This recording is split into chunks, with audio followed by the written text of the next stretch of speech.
I'm ready. Ready, Mr. White? I wish I could come around and give me a fist bump from everybody, but we running late. All right, the board previously met in closed session under exception C9, C1, C11, C10, and C21. We will need to go back into closed session. I do want to apologize to the public that we started later than our posted start time, but there was some important discussions that could not wait till after the meeting. So with that, I'd like to call to order the May 14th, 2024 Waukegan Public School Board meeting back to order. If I could have a roll call, please. Mr. McBride. Yes. Ms. Fabian. Present. Ms. Gonzalez. Here. Mr. Riddle. Yes. Ms. Hannah. Yes. Ms. Lensing. Here. President Ewing. Here. So we do have a quorum. All board members are present. With that, I'd like a motion to resume open session. So moved. Second. Motion by Mr. Riddle, second by Ms. Gonzalez. All in favor signify with aye. Aye. Any opposed, nay. Principal May, if you'd be so kind as to lead us in the Pledge of Allegiance. All stand.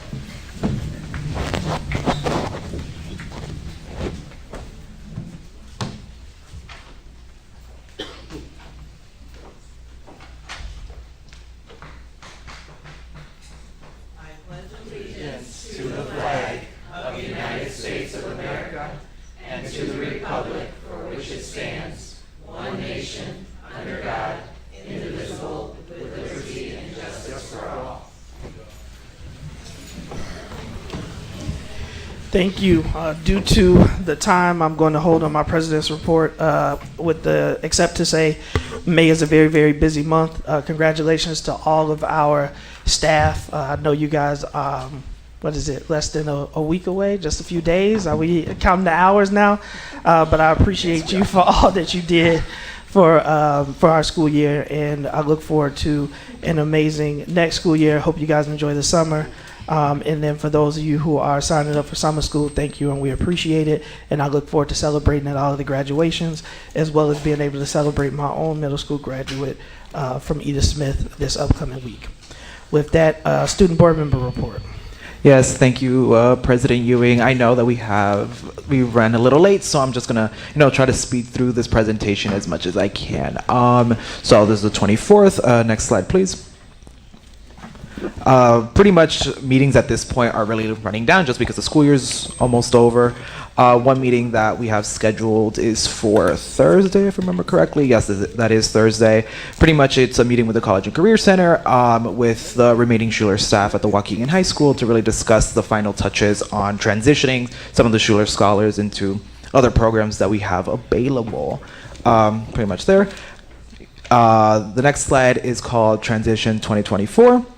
And this one is more specific to me and telling the public that obviously my term is also coming to an end, and obviously trying to figure out how that works and how transitioning from that position going forward, right? And a lot of my colleagues that have been in this position in the last few years have told me this quote over and over again multiple times in different variations, right? Saying, win or lose, the transition must go on, right? In the sense that obviously a few months ago I did talk about civic engagement and talking about how having an informed electorate and being able to move forward is important, right, for functioning democracy, and that includes this position itself, right? So obviously, long story short, basically I'm working on transition papers for the next student board members, right? That's pretty much what I'm saying. Next slide, please. Which goes, probably in retrospect, should have put in this slide first, then the other one. But elections 2024, obviously for the next student board member, obviously for the students that are watching, because I know some of them are watching, and obviously to talk to their friends, and I've said it to a lot of students throughout the high school and stuff like that. Voting day, it ends on May 20th. Obviously, Mr. Alajak has sent a email to students across the high school just with their ballot and biographies for every student board member, candidate that is running. So obviously, make your voice heard. It's democracy after all. Next slide, please. Awards Night 2024 for the ROTC program. I know that Mr. Riddle came. I really appreciate you for coming out to support. For people that don't know, Awards Night is the final hoopla for the ROTC regiment, and obviously showing the dedication that students have been given with medals, recognitions, and positions at the very end. And this picture here is what I know Ms. Lensing and Ms. Gonzalez knows, is the G staff for the new school year, and I'm happy to say that at least for me and my friends here, or more specifically for me here, I'm the new operations and training officer for the ROTC regiment. So there you go.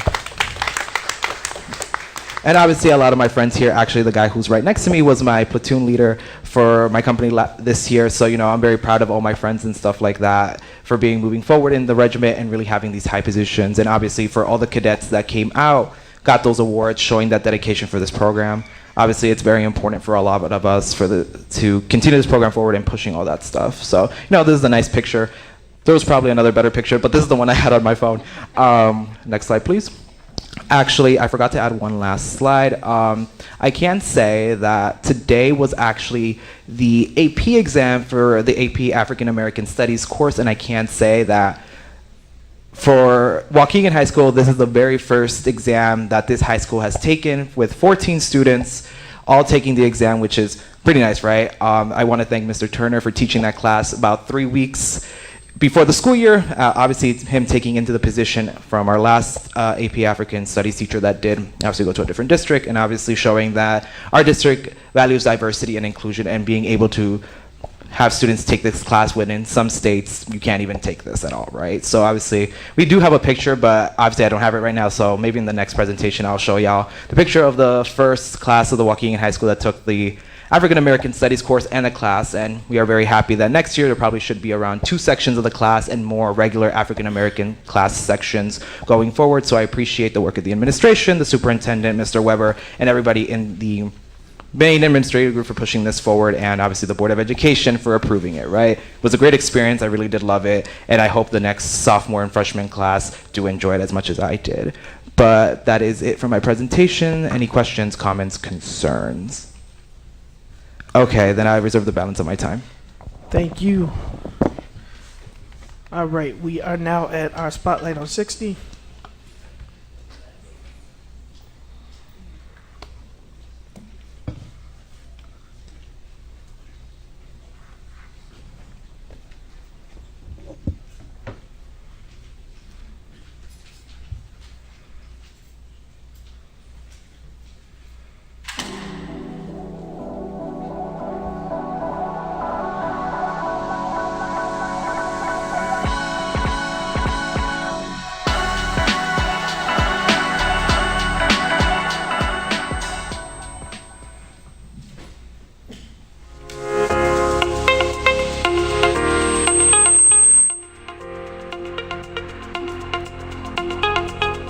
My name is Simeon Viltz, and I am a culture and climate specialist at the Waukegan High School Brookside campus. I focus on the restorative practices, and I also do the media arts club called the Media Cosmos. It's a media arts club. What we're finding is that a lot of our students have a voice that does not have an outlet at this point in time. It's bottled up, and I think that this club and the space that we have gives students an outlet to utilize their voice to express themselves, whether it's through written and spoken word, whether it's through song, whether it's through music creation, video, photography, graphic design. I think all of those encompasses the various tools that the students use to use their voice.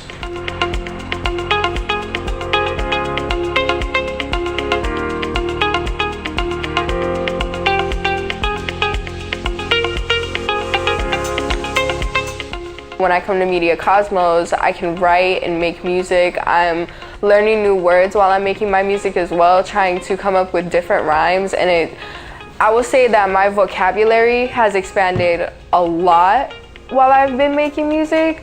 So even that little bit, like that's not a little bit for me, but some people may see it as a little bit, but even that piece is just it's so beneficial. What this did, it brought me to, like, it helped me learn how to express my feelings through the power of music. Mm-hmm. And it also helped me hone into the singing more by myself than with an entire group of people. So it basically let me just tap into my talents more as far as singing. Like now, since I've started doing this, I can reach ranges that I originally wasn't able to reach in choir, that had never been taught, that I learned on my own here.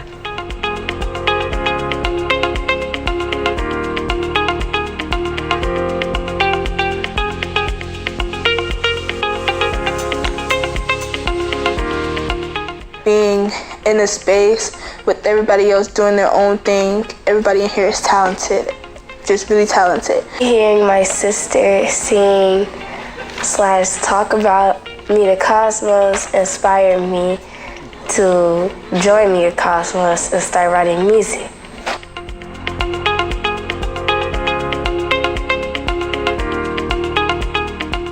Funny enough, some of my former students that I mentioned before from the other programs, even in the city, have expressed that, you know, these clubs and these organizations, they also allow for students to have something to do after school, something to focus on and get their mind out of the negative cycles that go on in the street. It's been absolutely inspiring, and I will say that the support is so strong.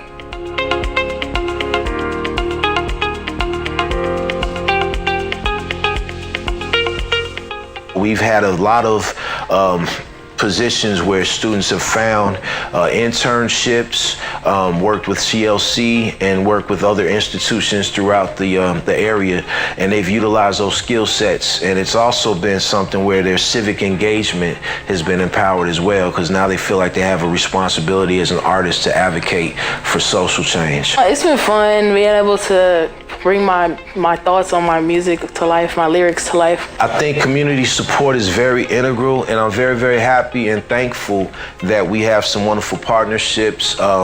Big up to the Waukegan Foundation, who you've seen some of the students being happy about unboxing some of the gifts from the grant that we had gotten through them. They've been a supporter. Big up to Mr. Grimes, Mrs. Fabian, Mr. Luoso. And then we've also had buy-in from our principals here at the school, with Ms. Gonzalez, Ms. Ave, Ms. George, and even with Mr. Briner, all the way back to Dr. Hamlin when it first started. Mr. Viltz, you keep doing what you're doing and keep Media Cosmos open for as long as you can, because it's very helpful for people in need, like, you know, mentally, physically, all that.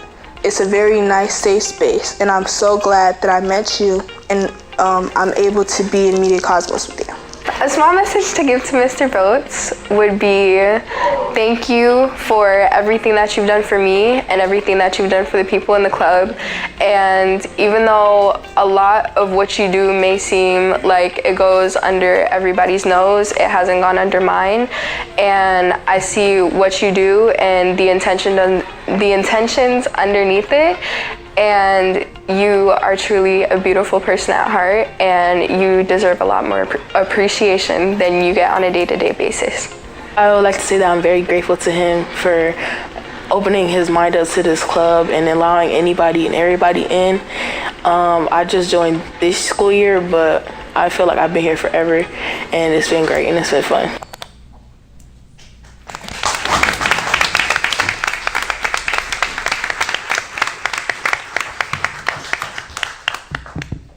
Thank you. I guess in this time that we have, I'd like to celebrate our students and big up Mr. Calvin, Mr. West putting that together. And appreciate that. That was lovely. That was beautiful. And Mr. Alec and Jackus, I'm trying not to be emotional here, so I'm gonna try to keep it succinct. One other thing that was that I'd be remiss if I didn't mention is one of our partners, the Community Works group, Mrs. Ewing and the partners over there. They've done amazing work with us as well. The students have another facility that they're able to go to over the summer outside of the school, and Guitars Over Guns, we've partnered with them out of the city of Chicago too. So.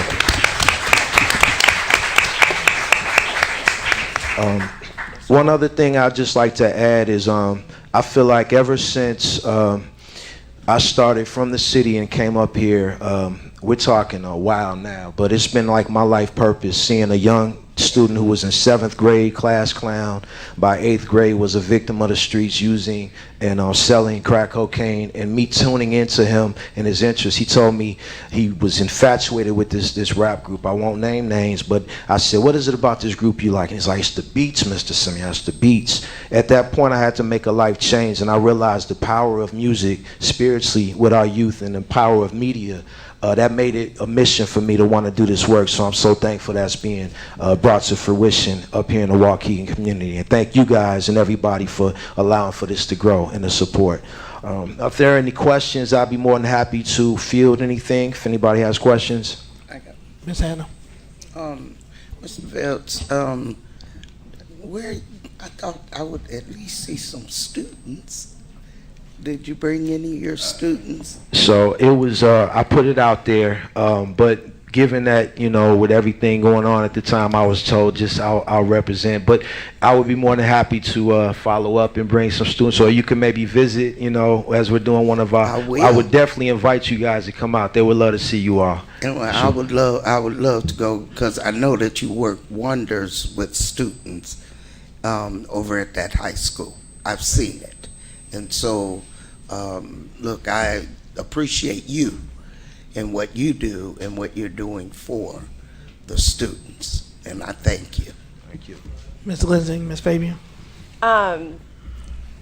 You're like, you don't want to get emotional, and just seeing the video and hearing you talk about the project with the students and seeing the students and the confidence that they have and just the joy that it brings, that makes me emotional. So this is beautiful. I love it. I am hoping that they might feel comfortable and confident enough to maybe have a showcase to where we can come and share in that joy of what they're doing, because you're right, all of those hit the notes of what's important to our kids, and it's an avenue to safely express themselves. So it would be so great if we could support them as well. Absolutely, and just to put out there, the pep rally showcase was what we were slated to perform. Unfortunately, that got canceled because of some issues in the community from the violent side. But definitely looking forward to the homecoming season. And for those that were not at that Black Student Union performance that they had during Black History Month, that was amazing. And so I would encourage you guys, keep on the lookout for that. Be on the lookout. Ms. Lindsay, Ms. Fabian. That's okay. Just one comment. If we can put the links to the students' work, I know you have a YouTube out, and the students have actually produced videos. If we can add those links to this board meeting and to the spotlight, just so that can get out there more. And I encourage the rest of you all to tap in, like those videos, because that also motivates our students. And you already know I love the programs. Engagement. It's all about the engagement. Mr. McBride, final comment.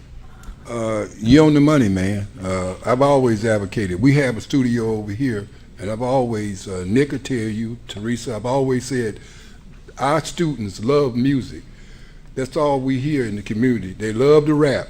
But like the young lady says, when I rap, it also increased my vocabulary, because I'm using words that I would have never used if I wasn't rapping.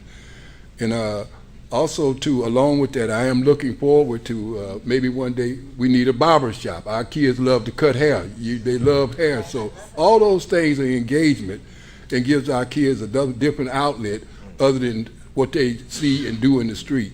So that takes away some of that, the minuses, I mean the pluses, and take away the minuses and give them the pluses. So keep doing what you're doing, because it's working. And I seen that little girl with that shirt on, all I could see was Tupac. Absolutely. Well, thank you guys. Also, just be on the lookout. There will be something through one of our former members when we were in the city, Chance the Rapper, Vic Mensa. They're doing amazing things. They're actually alumni from this type of a program that we did in the city as well. So I'm very thankful to expand that up here. Thank you. Is Chance the Rapper gonna call? Just not. You on the finance committee if you write a big enough check.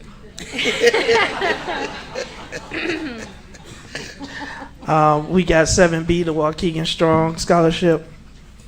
It's a presentation, Mr. Grimes. Adriana, Carolina, and Teresa, if you want to come down, please.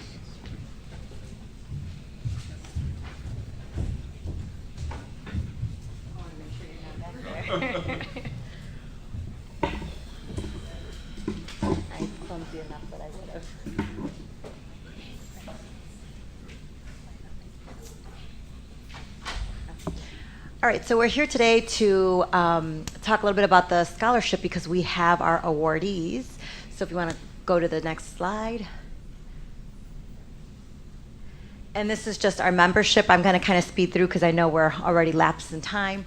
So these are the members of the foundation. And so you see here today Ms. Martha Padilla Ramos, Ms. Charlotte Callahan Wozniak, our president, Mr. Ben Grimes, Teresa Placencia, our superintendent, and Adriana Gonzalez, and myself. And Nick is also part of that foundation. And Brian Luosa is somewhere, I'm sure, probably in the back. He always likes to sit in the back. So he's here as well today, all representing the foundation. And this is one of the things that we do year after year. If you want to go to the next slide. So quick scholarship history. This was an idea brought up by Adriana and Josue that during COVID in that 2020 year of really promoting kids and supporting them to live their dream to go on to college, we decided to start a scholarship. So this is now our 5th scholarship, and you can see our previous winners there. And as the years have gone on, we've learned a lot, and we've decided to now stick with 2 $3,000 awards. So if you see in 2021, we decided to do 1 award. So the awards varied, and we've just been tailoring it as we go along. So if you can go to the next slide. And so we would like to honor today and congratulate Ms. Kimberly Villalba. And again, like I said, the both awards are $3,000. And she is still working on what school she is going to attend because she has options. So when a girl has options, let her do her work, right? So I believe she's in the audience. Oh, she's all the way over there.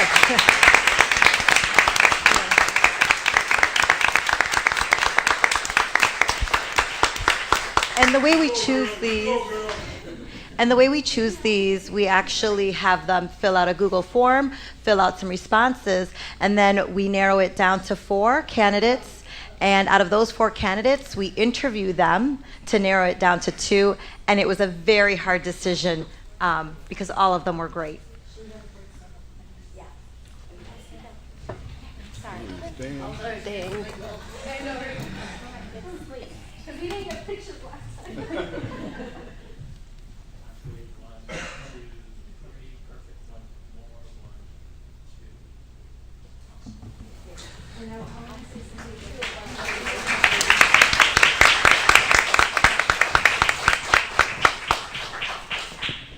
I did want to share a little bit about Kim's interview, or Kimberly's interview.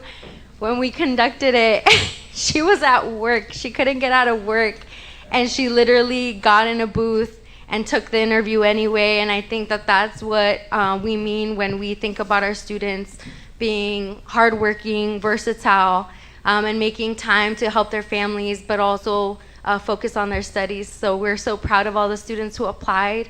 And honestly, I think it was really difficult to decide, but we know that they're going to do amazing things no matter what. And hopefully they can come back to Waukegan and contribute to our community the way that we know that they can. So congratulations, Kimberly.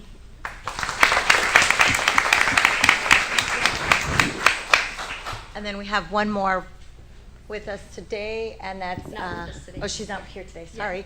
Karen Ortega, and she is going to Lake Forest College. And just to add on to what Adriana said, part of this scholarship, we do ask the students how will they come back and contribute to Waukegan. So that is something that we do ask them, we write down, and we have it noted so that we can haunt them later and say, remember when you said you were coming back? But really it was an honor, actually a pleasure, looking and at all of the resumes of these scholars and interviewing them and talking with them. So thank you to all of those who applied, and congratulations once again, Karen and Kimberly.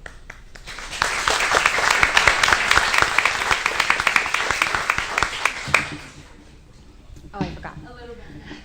Yeah, I just had a plug. And you already saw Mr. Viltz. As he said, the foundation does support teacher grants, and we brought this back. It is open to teachers in Waukegan Public Schools only, and it's for student projects that enhance the curriculum. It's $1,000 per teacher, up to $1,000 per teacher, a minimum, or a maximum, I'm sorry, not a minimum, we're not limitless, yeah, maximum of 10 teachers. The application will be sent out to those that qualify through an email, and it is also a Google form that they fill out, send back, and those applications are open through September. We're hoping that the summertime gives you a chance to really think, gives you time to apply. It really is a simple application, but we love the work that comes out of it. So you'll also see Mr. Green up at the top. That's another project that we've supported, getting culinary into our schools and botany into our schools. And of course, Media Cosmos also expanded. So this year he did 2 different groups to advance. Now they're actually producing videos and all of that. So we are excited to see all those proposals come through, so please be on the lookout in your emails so that you can apply, and we will announce those winners next school year. Thank you. Thank you. Congratulations to our scholarship recipients, and thank you to Waukegan Public Schools Foundation for your partnership. If we can get the agenda back up, we have one more item. The Student Support Handbook front cover. It's been submitted there for information, but I see Mr. Dupuy. I know it's tight.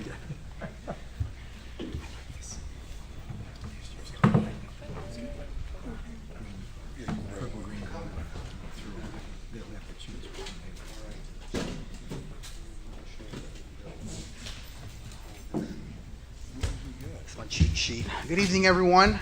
And I think it is amazing the kind of students that we have in Waukegan Public Schools. Our students are extremely innovative and creative, and I'm really excited always when I see different ways they can showcase their talents and gifts. And I want to make sure that we also continue on this. With that, starting last year, we implemented a new initiative where we would highlight our students through graphic arts through our Student Support Handbook. And last year we selected, there was a contest where students through the CTE photography program, they voted on and they were able to go ahead and identify a student that won the contest. And if you guys see, this is the cover of our Student Support Handbook, the front cover of it. And we said that why don't we have a contest every year with our students, and whoever the winner is, we'll make sure that they are highlighted and they become the front cover of our Student Support Handbook. Last year, I made a small poster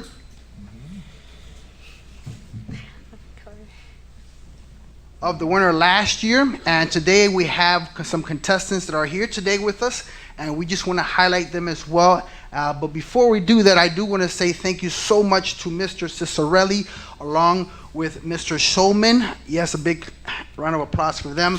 They really did most of the work. I just, showed my face and that's it, but really grateful for them. And so tonight, if I may have the opportunity, we have some of the posters for each of the candidates, and the last three, the winners of that, we had 2 ties for 3rd place.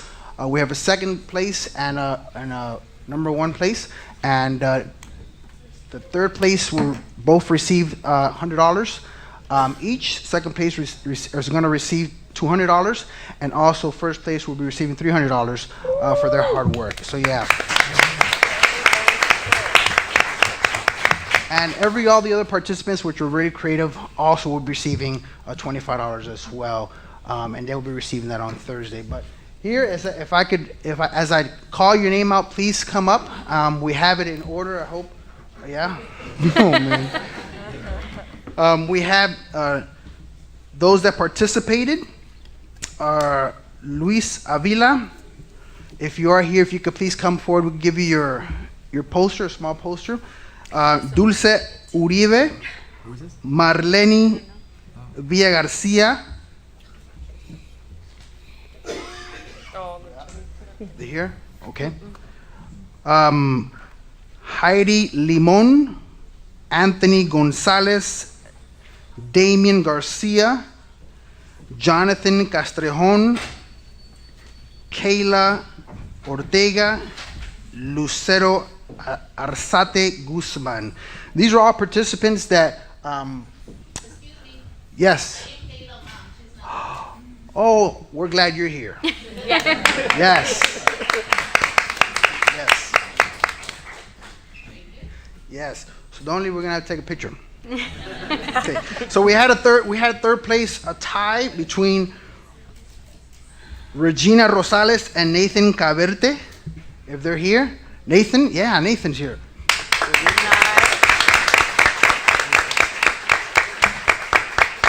This is for you, Nathan. Second place was Sergio Zuniga. ¿Está? No? And first place. Yes. Axel Vega.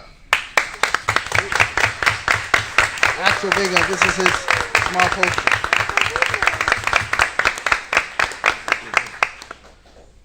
So Axel, we're very proud of you, along with all the ones that participated. For those that were able to be here, I know that Mr. Alajakis wants to go ahead and take a quick picture. His poster, this big one, which we did bring it to your classroom, and we embarrassed Oh, you gotta hold it to take a picture. You gotta boss. take a picture. Let us celebrate you.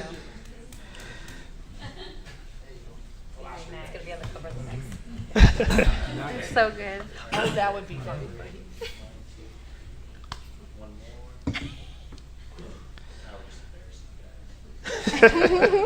Thank you. Well done.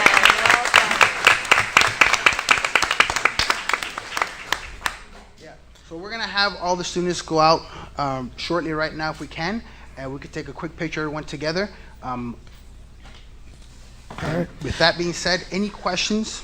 Nope, just thank you. I do want to say I love to see the CTE, and I know cash is king, but being able to incentivize our students, I know that's been a big push from the community, is when we would pay somebody else to do it, it's always amazing to pay our students, and so kudos to those efforts.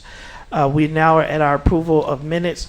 There have been different attendance, and so I'm going to take them all separately, but I'm hoping that we can go through them relatively quickly. Go through these relatively quickly. So item 8A, approval of the minutes of the open session board meeting, February 27, 2024. I have March 24th, 2024. Motion to approve? Second. Motion by Ms. Lindsay. No, she doesn't have Yes. to. No, minutes. Motion by Ms. Lindsay, second by Ms. Gonzalez. Any comments, questions, corrections to the minutes? All in favor signify with aye. Aye. Any opposed, nay. Pass. Minutes are approved with one pass. 8B, approval of the minutes of the open session board meeting, April 9th, 2024. So moved. Motion by Second. Ms. Gonzalez, second by Ms. Lindsay. Any comments, questions on the motion? Yes, I have a correction. Go ahead, Ms. Sanders, what's the correction? On 10B, regarding the super eval, that I did not say that it was for the upper administration. I said that the super eval was not for the upper administration, but for the superintendent. Is the board okay with the That's a correction. minutes as modified? Mm-hmm. All right, so we got a yeah. motion and a second, and those will stand with the corrections. All And in then- favor signify with aye. Aye. Any opposed? Pass. I just So- wanted to clarify, I was absent at that meeting. All right, so we have 7 ayes and 1 pass, or sorry, 6 ayes and 1 pass. Item 8C, approval of the minutes for the special open session meeting, April 16th, 2024. Do we have a motion to approve? Moved? Motion by Second. Ms. Lindsay, second by Ms. Fabian. Any comments, questions, corrections to the minutes? All in favor?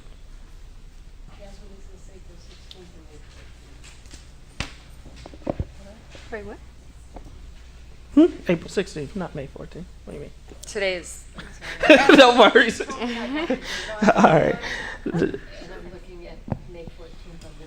No worries. Yep, April 16th. So we had a motion and a second. Any comments, corrections to the minutes? All in favor signify by aye. Aye. Any opposed, nay. Minutes are approved. Pass, because I wasn't there. So there's 6 passes, 6 ayes and 1 pass. D, approval of the minutes for the special open session meeting at April 24th, 2024. Moved? Moved by Second. Ms. Lindsay, seconded by Ms. Fabian. Any comments or questions on the motion? Corrections to the minutes? You know, I got, I'm not real sure, but I do have April 24th, 2024.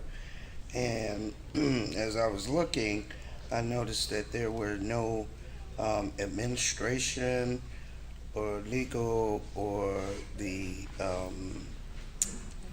ISBE rep was recorded in the minutes.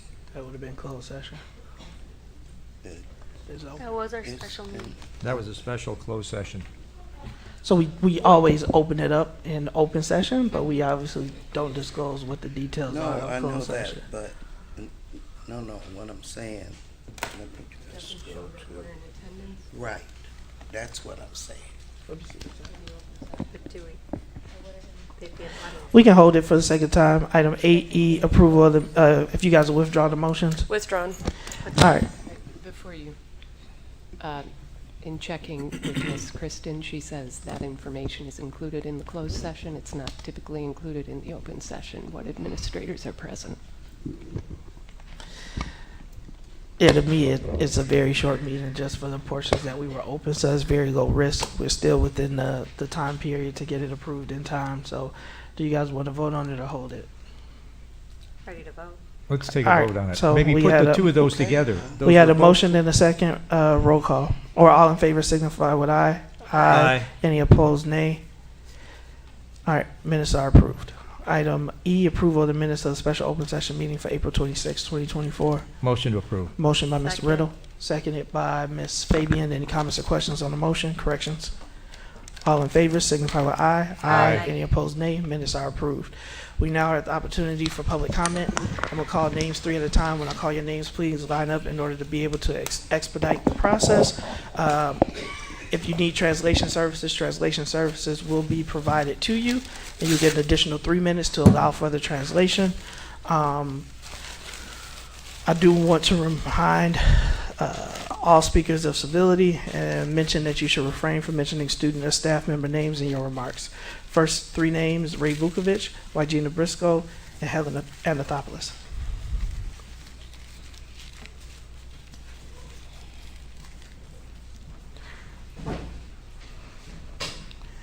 Whenever you start speaking, Mr. Vukovic. Yeah, good evening. I noticed on the agenda tonight that the board is going to be hiring 2 different law firms to do investigations, looks like pertaining to employees and other things like that. I'd suggest maybe you hire a 3rd one to investigate your 2 employees, the superintendent and the general counsel. You just approved minutes, but one of them was late. You got a special meeting that should have been here. And again, I'm not directing it to the young lady that is back there.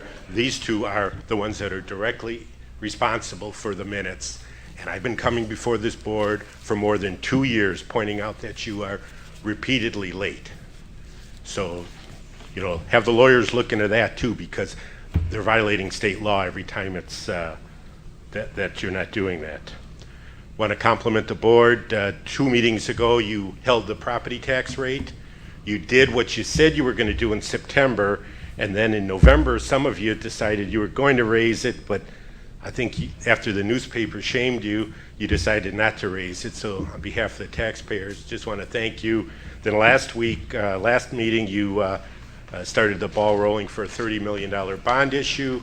Understand that totally. You probably need $300,000 worth of work. But if you're going to be doing capital projects, you got to realize students are in school to learn. You've got roofers over at Brookside campus with cranes and trucks and all kinds of other equipment there during the school day. You've got Hyde Park School, they're ripping things up. There's trucks out there. We live 2 blocks away. We thought it was in our front yard. And you've got 2 exits there that are blocked. So somebody wasn't thinking on that. That should have been a summer project, both of them. Last item, you're looking at your board docs. There's a promotion, and I just want to say you've got an individual there that there's been rumors about some activity in this building that goes around using other people's signatures. And it's no secret. I mean, one of the victims had told my wife and I that it was true.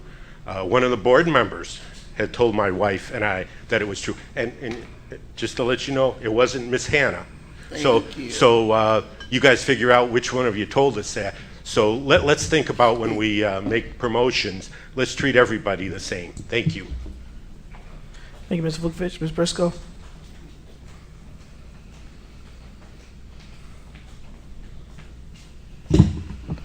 Good afternoon. Oh, I guess it's evening now, isn't it? So whenever I go into the schools, I always try to bring back information that teachers have provided to me. I kind of look at myself as an advocate, not just for the teachers, but also for the students and security guards, too. I was recently at the Brookside campus, and some teachers brought to my attention the AP courses. Apparently the AP courses, and those of you in education know that there's a system that you have to go through, right? You have to have your GPA has to be right, a counselor has to recommend it, the parent has to recommend it, blah, blah, blah. The teachers have expressed to me that there are some students that are in the AP classes whose literacy is a couple of grades behind. Therefore, in order to teach in the honors class, they're struggling now because they can't quite teach at honors level because they have some students that are below honors level. One thing. Second point is that by the time it's kind of recognized early from the teachers that this is happening, but the students are required to stay in that class for a semester, which means that now the student has lost a semester of learning. In addition to, they have now impacted that class because now the teacher cannot manage successfully the students that are truly should be at AP level versus the ones whose literacy need to be brought up. First thing. Second thing is that I sub in other districts now just to kind of see what's happening. We know that I have always been pushing to find out what's happening with African Americans. I subbed over North Chicago School. The principal is African American, the AP is African American. I've never seen so many African American teachers there. And I asked them, how did they get there? And they said that they were recruited. And I met 5 of them that were recruited from the Chicago Public School.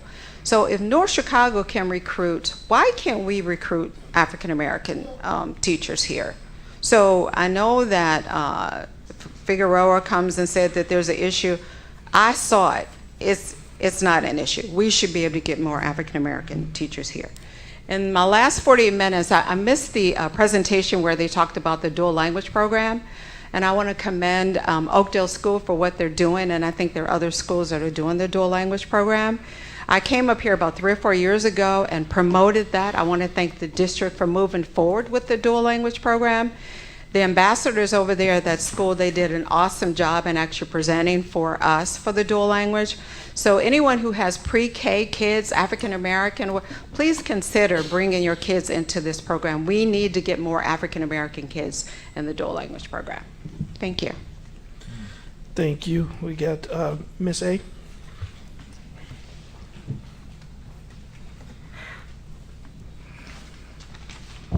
Before I start, could you tell me the rules about meeting people up here? So we ask that you refrain from mentioning student or staff member names in your remarks. What about board members? Board members are elected officials. Good evening, school board members. First and foremost, I would like to thank Ms. Hannah and Mr. Riddle for voting no on the notice of remedy. I've asked many times for assistance. This is the 5th time I'm speaking at the board meeting. I'm asking once again for assistance. In fact, I'm requesting for an investigation. An adult in the building has used defamation of character in front of students as well as in front of other staff members in the building at John R. Lewis Middle School. 5 years I have been harassed, discriminated, retaliated, and defamation of character. Defamation of character occurs when a false statement is made to a third party. The statement is presented as fact, and the statement causes reputational damage. One of your area superintendent is resigning. I reported it to him. The other area superintendent is being promoted tonight for a higher position. I reported it to her. And I reported it to the union. And I reported it to the board. I have endured 5 years of harassment, discrimination, retaliation, and defamation of character. Defamation of character right here.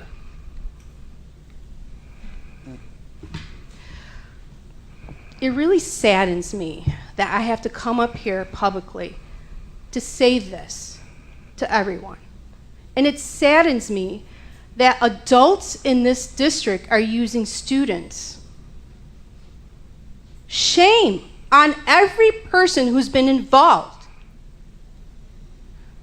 You really should be speaking or listening to people that are speaking up here, and you should be listening to other people.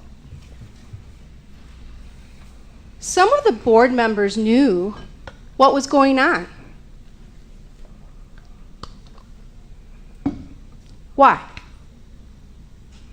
It seems like everybody knows everybody in this district. People who have been here for a long time. And then they bring in new people that they know, family members. I've had a lot of students come through my class. I was observed today for a formal observation, and there's 5 days left of school? The principal actually took a picture of what I was doing, and according to the contract, that's a violation. The union does nothing because everybody seems to be working together. Thank you, Ms. A. Next three names in order are Randy Sabecki, Flor Carter, and Robert Silva.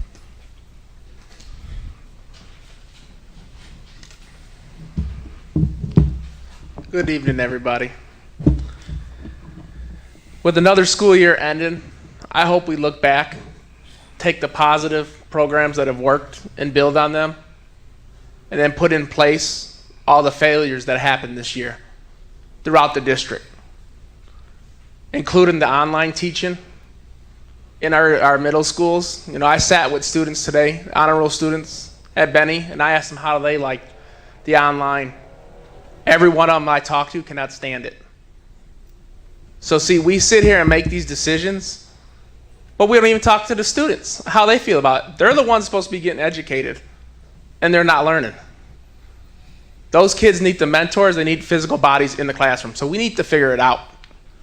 My second thing on tonight's agenda, as Mr. Vukovic pointed out, is hire an outside counsel, 2 more. We pay in this district 1 year base salary, $417,931.50 according to the report that's posted per year base salary for our general counsel and deputy general counsel. But yet we outsource everything. At some point, maybe we need to take a look of how much we're outsourcing, the amount of dollars going out. Get rid of general counsel and just hire a whole firm. It'd probably be cheaper.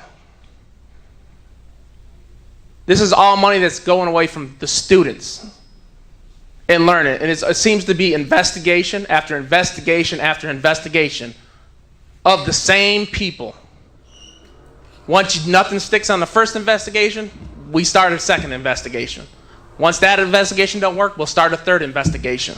But the ones that should be investigated, we don't investigate. And we don't hire no attorneys for them. It needs to change. It's supposed to be about the students and educating students. And we need to stop the nepotism in this district. Point blank, top to bottom. You know, we're going to have a big shuffle in administration after this year, you know, with promotions, other ones leaving, no area superintendents right now. Maybe it's the time to start over. Start fresh right now. I've said that numerous times up at this mic. At what point do we have to start over? Or do we keep losing year after year? 7 years, our scores haven't been going anywhere. In 7 years, the same. Day in and day out. Excuse after excuse. And we always blame it on something else. First it's COVID, then it's a teacher shortage, then it's this. But we need to figure it out and do a lot of reflection this summer. Thank you, Mrs. Zabecki. Ms. Carter?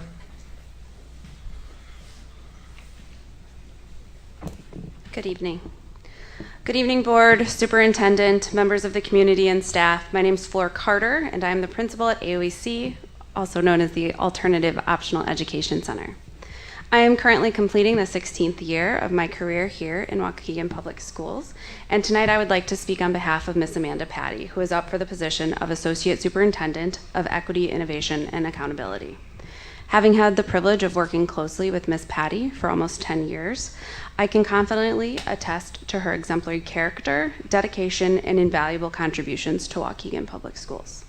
In her role as my supervisor, Amanda has consistently provided constructive feedback aimed at personal and professional growth.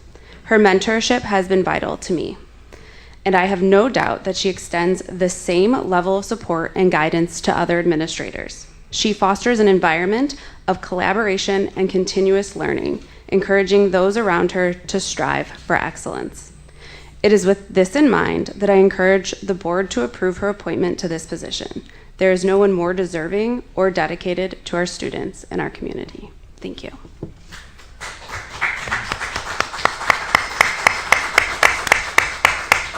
Thank you, Ms. Carter. I also want to remind speakers to refrain from mentioning staff member names in your remarks, please. Mr. Silva. Good evening. I'm Robert Silva, principal at Carmen Buckner Elementary School. Members of the board, board president, Superintendent Placencia. I don't often sign up for public comment. Actually, I don't think I've done this in many years since I was a teacher. But I wanted to take a moment to express my thoughts and share with you my support for two special people. One, my culture and climate specialist, who, pending board approval, will be on a new journey next school year. I'm very proud of him. Just remember that Cougar Pride never dies. But also, I wanted to take a moment to lend my support for Miss Amanda Patty, for the role of Associate Superintendent of Equity, Innovation, and Accountability. Respect, hard work, and dedication have been the cornerstone of her leadership of 21 years of service in this district. 10 years ago, coming this July, I was new to the principalship, and I cannot explain to you the amount of time, mentorship, and pushing. Ms. Patty constantly pushes me. Ms. Patty, thank you for pushing me to do better and to strive for excellence. I really do appreciate that. I cannot explain or quantify the amount of dedication and heart that Ms. Patty has given to her current role, and I only know she will do the same in this role. Amongst principals, she has garnered our respect, made us stronger, and I believe she is the best person for the job. Thank you. Thank you, Mr. Silva. Final two names are Rayon Edwards and Jamel Pope. Mr. Edwards, you're first.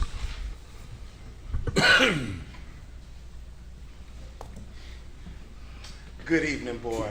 Although I appreciate Mr. Silva and Mr. Flokar for their words, and it's real unfortunate, you know, it really is unfortunate, because as a person, I don't know you, Amanda Patty, I don't.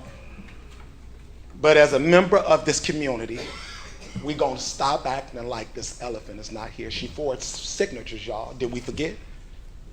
Is this the message that we send to our babies, that we promote people when they do that? I wish Mr. Silva and Ms. Flokar would have got up here and spoke when that happened. We talk about not using staff name, where Dr. Hillary name made it on the docket. When we talked about her, it made it on the board docs.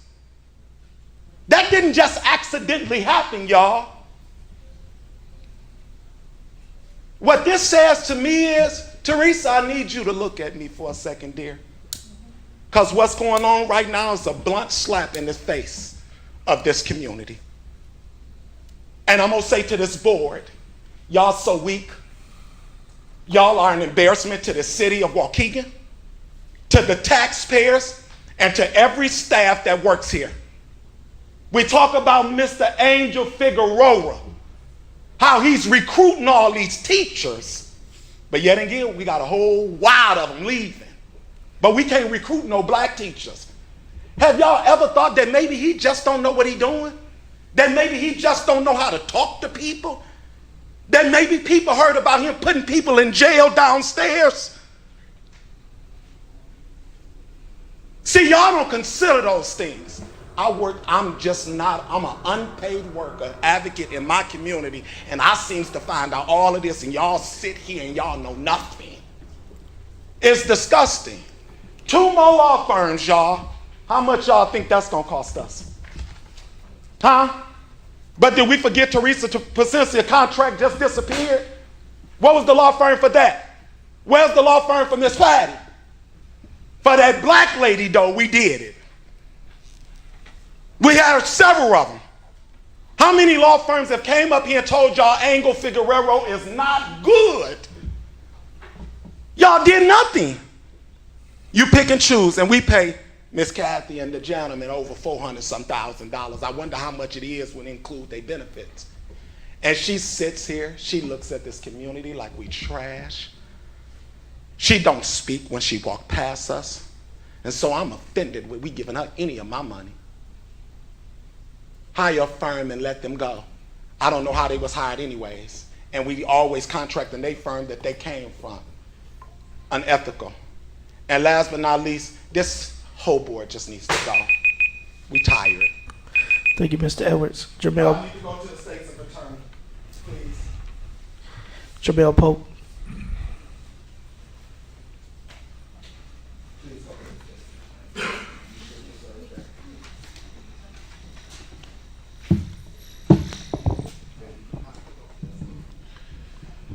Good evening, board. It has come to our attention that 7 students are up for expulsion tonight under agenda number 21A through G. Although we don't know all the details leading up to the expulsion, we agree that students should be held accountable. But tonight under agenda 13C, there will be an employee most likely approved for the promotion who we have details about. The employee admitted to committing a crime, however gave an apology, was allowed to remain in their position, yet the employee was not asked to resign or let go. Did these students offer an apology and lean of their expulsion? Did these students have the frontal lobe to fully understand what they were doing? While these adults have more than enough accountability on their frontal lobes to be fully developed and ultimately decide to make a bad decision. We still have people in Brookside campus that we were able to keep in their positions when they made bad decisions, causing students harms. However, these 7 students are being held to far harsher consequences than the adults and administration that should be trained, know better, and protect the students, the integrity of this district, and the taxpayers' money. Where is the equity, the innovation, the accountability in all this? Why are students receiving harsher punishment than the adults that are supposed to be serving them? Are they not salvageable? Do they not have the same privileges as these other adults? Examples, this is a clear example of the school to prison pipeline, that some people will be given a slap on the wrist because who they know, their titles, resources they have, and what zip code they live in.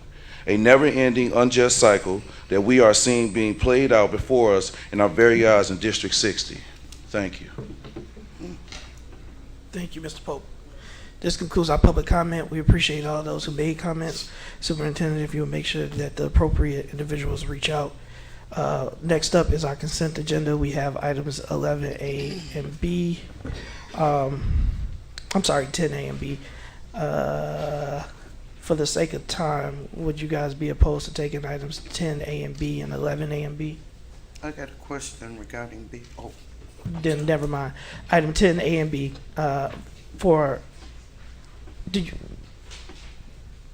will your question impact your vote, Ms. Hannah? If so, then I want to separate them. Maybe. All right, so vote on item 10A, approval of the virtual Advanced Placement Teacher Institute professional development request. Motion to approve. Well, read the recommendation now. Thank you. Sorry about that. It is the recommendation of the administration that the Board of Education authorizes superintendent or her designee to approve the attendance of Constantina Sempres to attend a virtual Advanced Placement Teacher Institute from July 29th, 2024 to August 2nd, 2024, in preparation to teach the newly approved advanced placements photography course for the 24-25 school year in the amount of $1,320. Motion to approve. Motion, Mr. Second. Riddle. Second, Ms. Gonzalez. Any comments or questions on the motion? Yes, is this position for a virtual, That's correct. virtual teaching? No. It's a Okay, Virtual PD. institute. Yeah. oh, just the PD. institute. She will attend it virtually. Got It's professional development, Ms. Hannah. it, got it. Roll call. Mr. McBride, Yes. Ms. Fabian, Yes. Ms. Gonzalez, Yes. Mr. Riddle, Yes. Ms. Hannah, Yes. Ms. Lensing, Yes. President Ewing. Yes, item is approved. Item 10B, approval of renewal of ombudsman contract.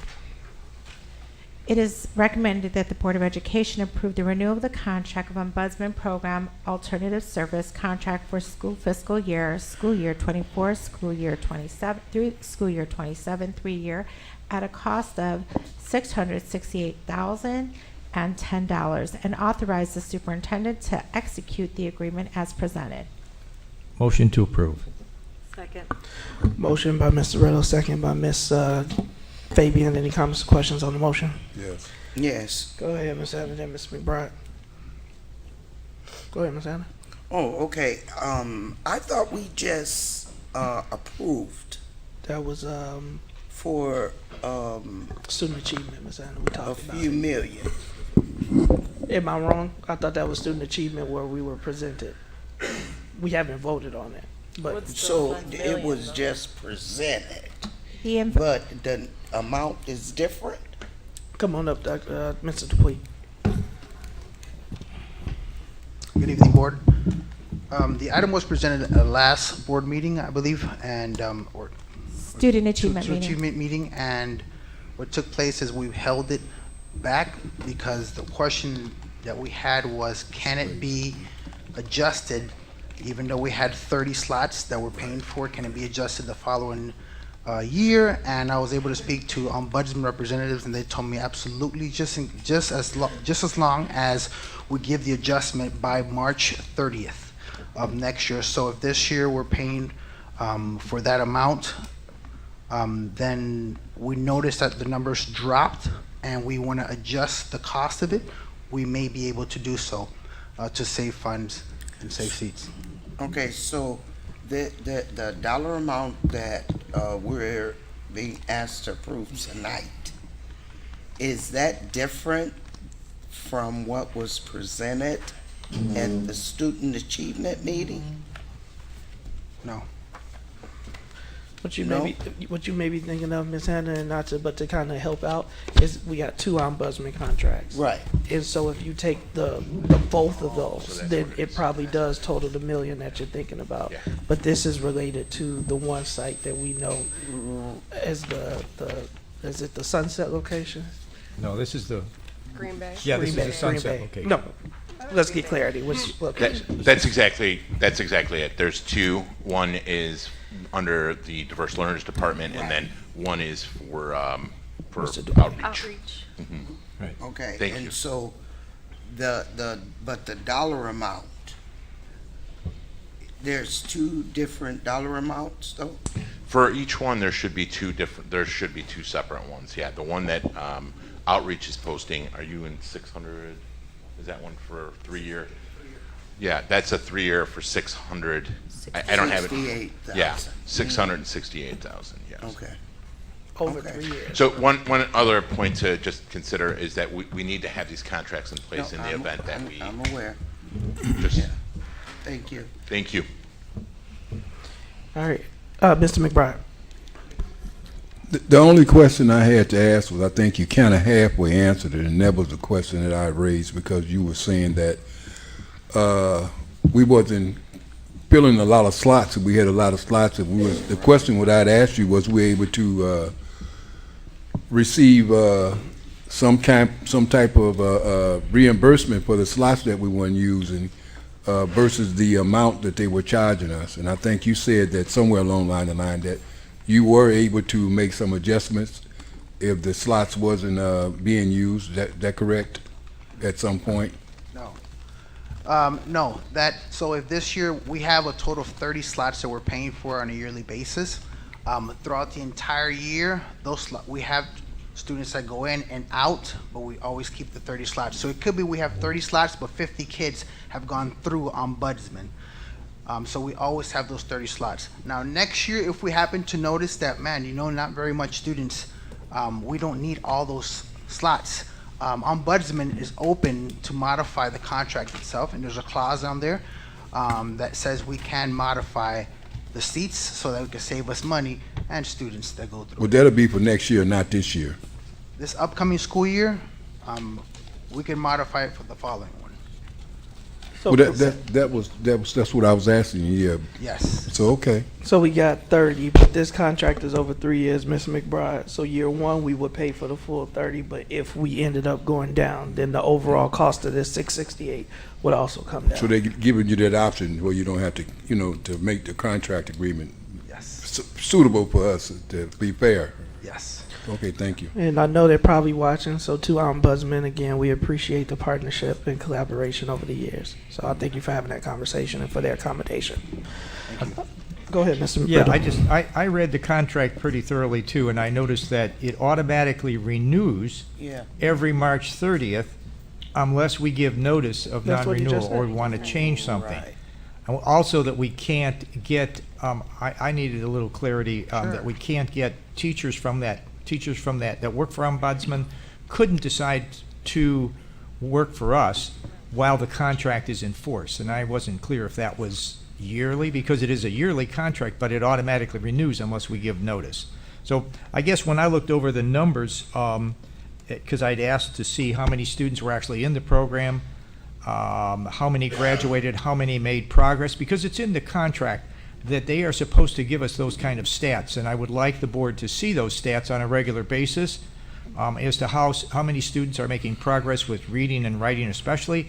Also, when you look at the stats here that I got, it doesn't show us how long attendance was, and I think attendance is very important to that. When I drive by that program, and I live very close to there, I don't see many cars there. Right. So I don't know really, I haven't stopped in to see exactly how many students are there on any given day. But I would like to have those stats for our board to see, first off, according to the contract, how much progress students are making at least on a quarterly basis. Also, how much attendance. Does a student go for a few days and then drop? Because this is an expensive program. It's costing $7,200 per student for those 30 slots. And I would like to know, it doesn't tell us much here from the information that I got as to how long the students attend. Yes, there are some students graduating, but how many of them are progressing to the next grade level or coming back to regular classes? This is an alternative program. But anyway, it is an expensive program. I think the board deserves to have some good resources as to how effective they really are with. They are difficult. These are students who haven't been able to make it in our regular schools. I would like to see that we are doing well with this program. And then if we're not, I'd certainly like to get that after the first year before March so that the board could make a decision. Do we want to renew this contract or not? By March 30th, it automatically renews. Thank you. So I'm going to approve it because I think it's a good program. I just want to get a little better information on it. Mr. Riddle, we can accommodate that request. So just Thank as we do with BAM and WOW, giving quarterly updates, we'll do the same with Ombudsman. Problem. I would love that. Thank you. Thank you very much. All right. All right. Roll call. Mr. McBride? Yes. Ms. Fabian? Yes. Ms. Gonzalez? Yes. Mr. Riddle? Yes. Ms. Hannah? Yes. Ms. Lensing? Yes, with the expectation that before we get to the March 30th deadline, that it is on an agenda item for us to discuss if we're going to proceed or just keep it as it is. With the data. Thank you. We should be getting the update with the data. President Ewing? Yes, item approved, motion carries. We have consent agenda for operations, items 11A and B. I would like to take these separate. All right, 11A, approval for a new playground at IBM Lightfoot. It is a recommendation that the Board of Education approves the installation of a new playground and padding at Robbie M. Lightfoot, ELC, to be solely for preschool students. The quoted amount from game time is $219,579.11. The Preschool for All grant will cover $80,000 of the cost, with the remaining balance being paid from Robbie M. Lightfoot SBB fund. Motion to Make a approve. motion. Second. Motion by Mr. Riddle, second by Ms. Hannah. Any comments or questions on the motion? Roll call. Mr. McBride. Yes. Ms. Fabian. Yes. Ms. Gonzalez. Yes. Mr. Riddle. Yes. Ms. Hannah. Yes. Ms. Lindsay. Yes. President Ewing. Yes, item approved. Motion carries. Item 11B, approval of one-year contract renewal with Sodexo LLC. It is recommended that the Board of Education authorize the superintendent to approve the one-year contract renewal with Sodexo LLC. The projected one-year cost is $8,001,220.10. It is dependent upon student enrollment and participation in the USDA program.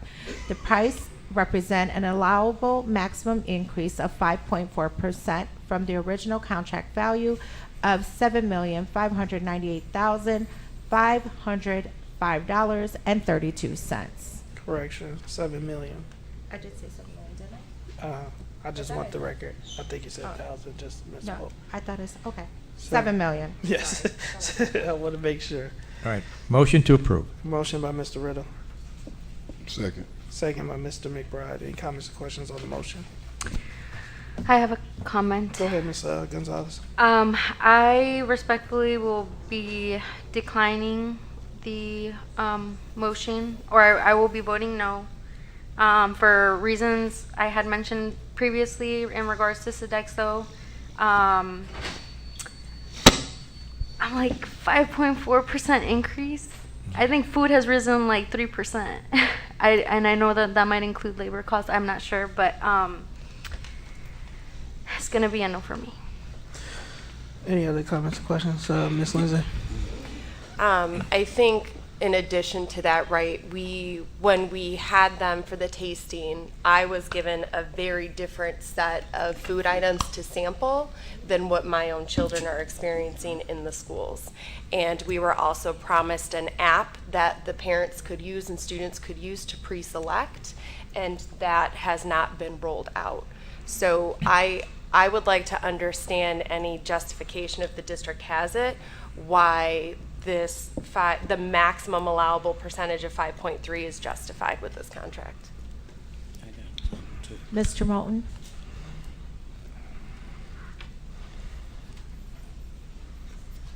Do you want me to say I my wanted stuff? to get him to answer Ms. Lindsay's question, and then I'll come to you. So good evening, members of the board, superintendent, staff, and community. So in response to the question, Ms. Lansing, this is a USDA maximum allowable. It is not actually set by the district or the contractor. But no, you're An fine. allowable. Yeah. So that's fine that they said it, but why are we agreeing to it? So this percentage is essentially dictated to us because we are a CEP district. Okay. So that's why. So it's required of us to increase by this. Yes, ma'am. For the USDA Food Away from For the Home program. The maximum amount? Yeah, I'm like, it Yes. says an allowable increase, so that Right. language makes it seem like we don't have to get to the Accommodate that. maximum. Right. Yeah, so I would like to just correct that for clarity, like this percentage increase is given to us. It's not a negotiation point between the district and the contractor. So regardless of what vendor it would have been 5.4%. Yes, ma'am. Okay, thank you for clarifying. Was that answer your questions, Ms. Lindsay? I mean, I have a follow-up, but Ms. Fabian's been waiting. Well, there was the question about the There's a follow-up on rollout that one. for the app. The app. Yes, I would need to follow up on that, Ms. Lansing. You are correct. They did discuss an app with us at the tasting last summer, and the full intention was that app would be rolling out, but I would want to investigate that further. As they rolled out additional menu items, the expectation was that app would be a perk for students and families to see the menus as well as to order in advance before the meal period started. Yeah, so my follow-up just goes along with, what's the impact if we don't approve this? So the impact if we don't approve this is the potential of not having a food service contract in place for next school year, the district would need to make provision somehow and seek approval for an emergency provision to onboard a new contractor because this contract expires this summer. Okay, so in terms of planning, how much lead time is needed for your department to replace a food vendor? And the reason I'm asking is because if there is a potential that the board decides no, this decision or this agenda item should come to us so that it gives you that time. Should the board decide we've gotten negative feedback from the community, we actually don't want to continue with this vendor? Sure. So that is a good question. We didn't necessarily explore that option on an emergency basis. We would need to put a plan together that involves staffing as well as outsourcing because we do have a large account. We would also need to research if this would be allowable as an emergency in general because the information was provided in March and we could have planned a couple months ago if we thought there was a potential that there wouldn't be a renewal. So, Ms. Lindsay, can I reiterate? I believe what you're saying is not that the board would move away at this point, and I don't want to put words in your mouth. Right. But for example, next year, that decision would need to be made in October, in December, in March, right? Is how much time? And I know, is it every 3 years that we are forced to go out for bid? What's that rule? So it's an annual renewal. So it is annual, but I know there's a certain amount of period where we have to go out and, or is that, am I making that up? Ideally we would go out in November or December for the following year. Okay, so then it's my request to plan for that, and it's been a consistent request for many agenda items, right? Is that if there is the possibility that the board, based on the feedback we're getting from the community, that this is no longer a good fit, we can make that decision so we don't have to go out for emergencies, and it gives you time to go through the process without being under the, well, I'm not going to say that phrase, without being under a time constraint and stress, is my point. Thank you. Yeah. I know Ms. Fabian, yeah, go ahead, Ms. Hannah was first, and then Ms. Fabian. No, I just want to say that there's a lot of waste. I mean, there's always been waste with children when they eat, but I don't hear favorable things.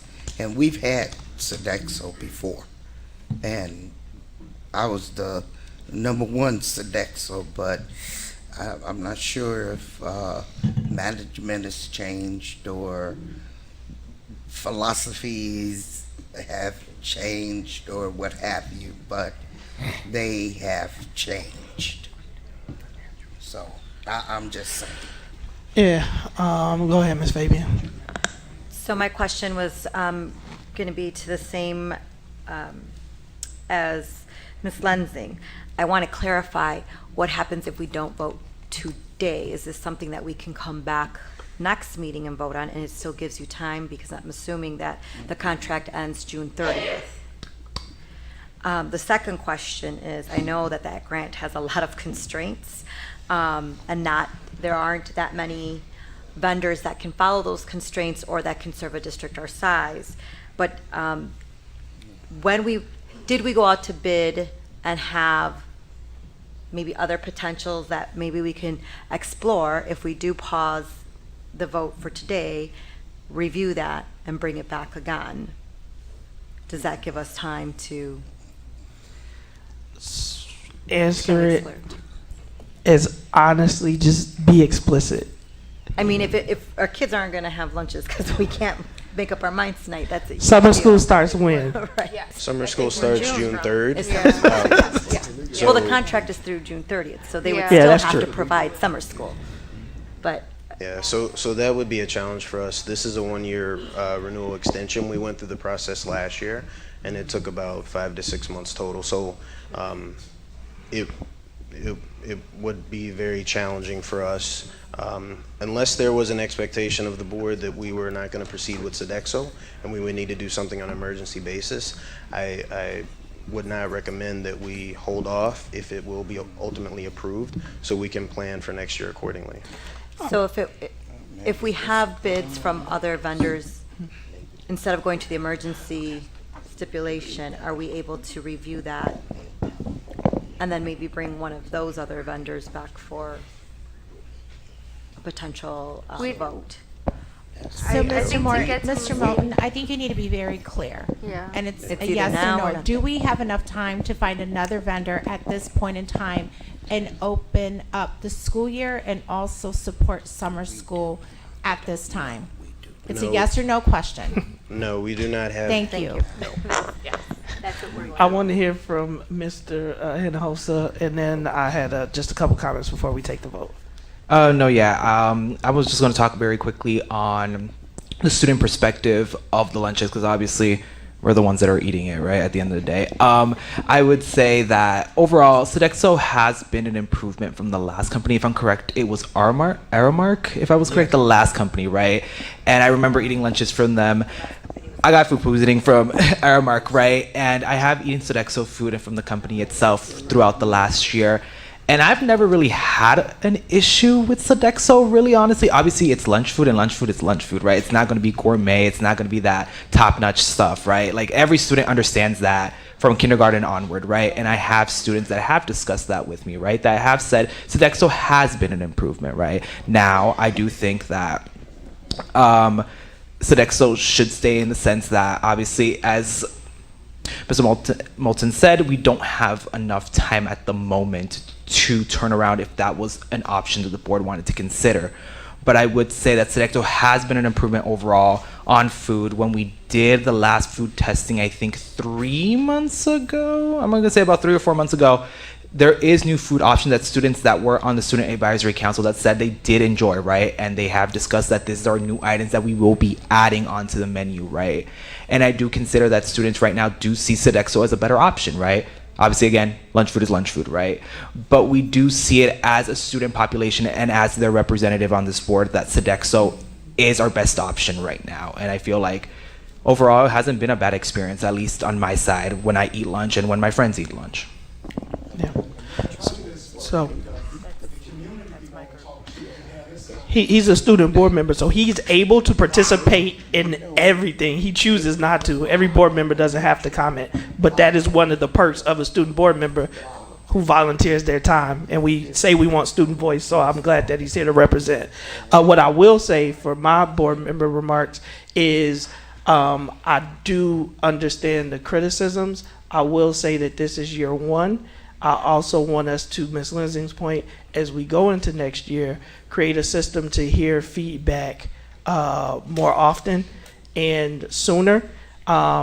And then also to make sure that that information is given to Mr. Deputy Moulton, is because I think when they presented in March, because he didn't hear any pushback or information contradicting them moving forward, that's why we have the recommendation. So him sitting here is not like being shy. He's like, I thought we were good with Sodexo because we had, this has been presented. So I would agree is that the concerns that we have is this was year one.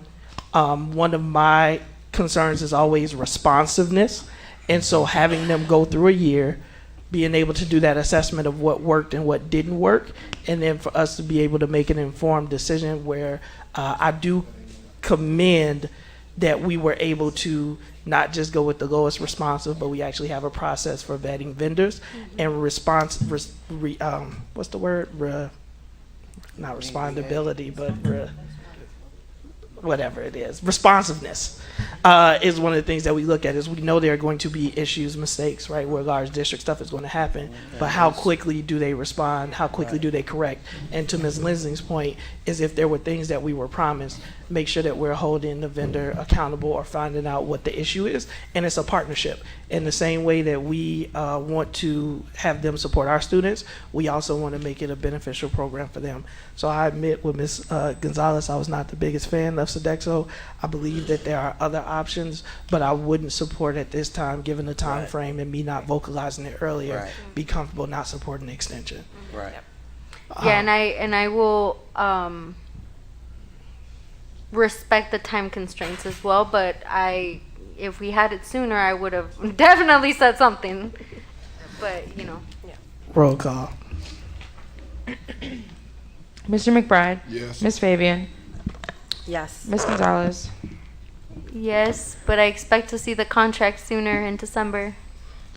Mr. Riddle.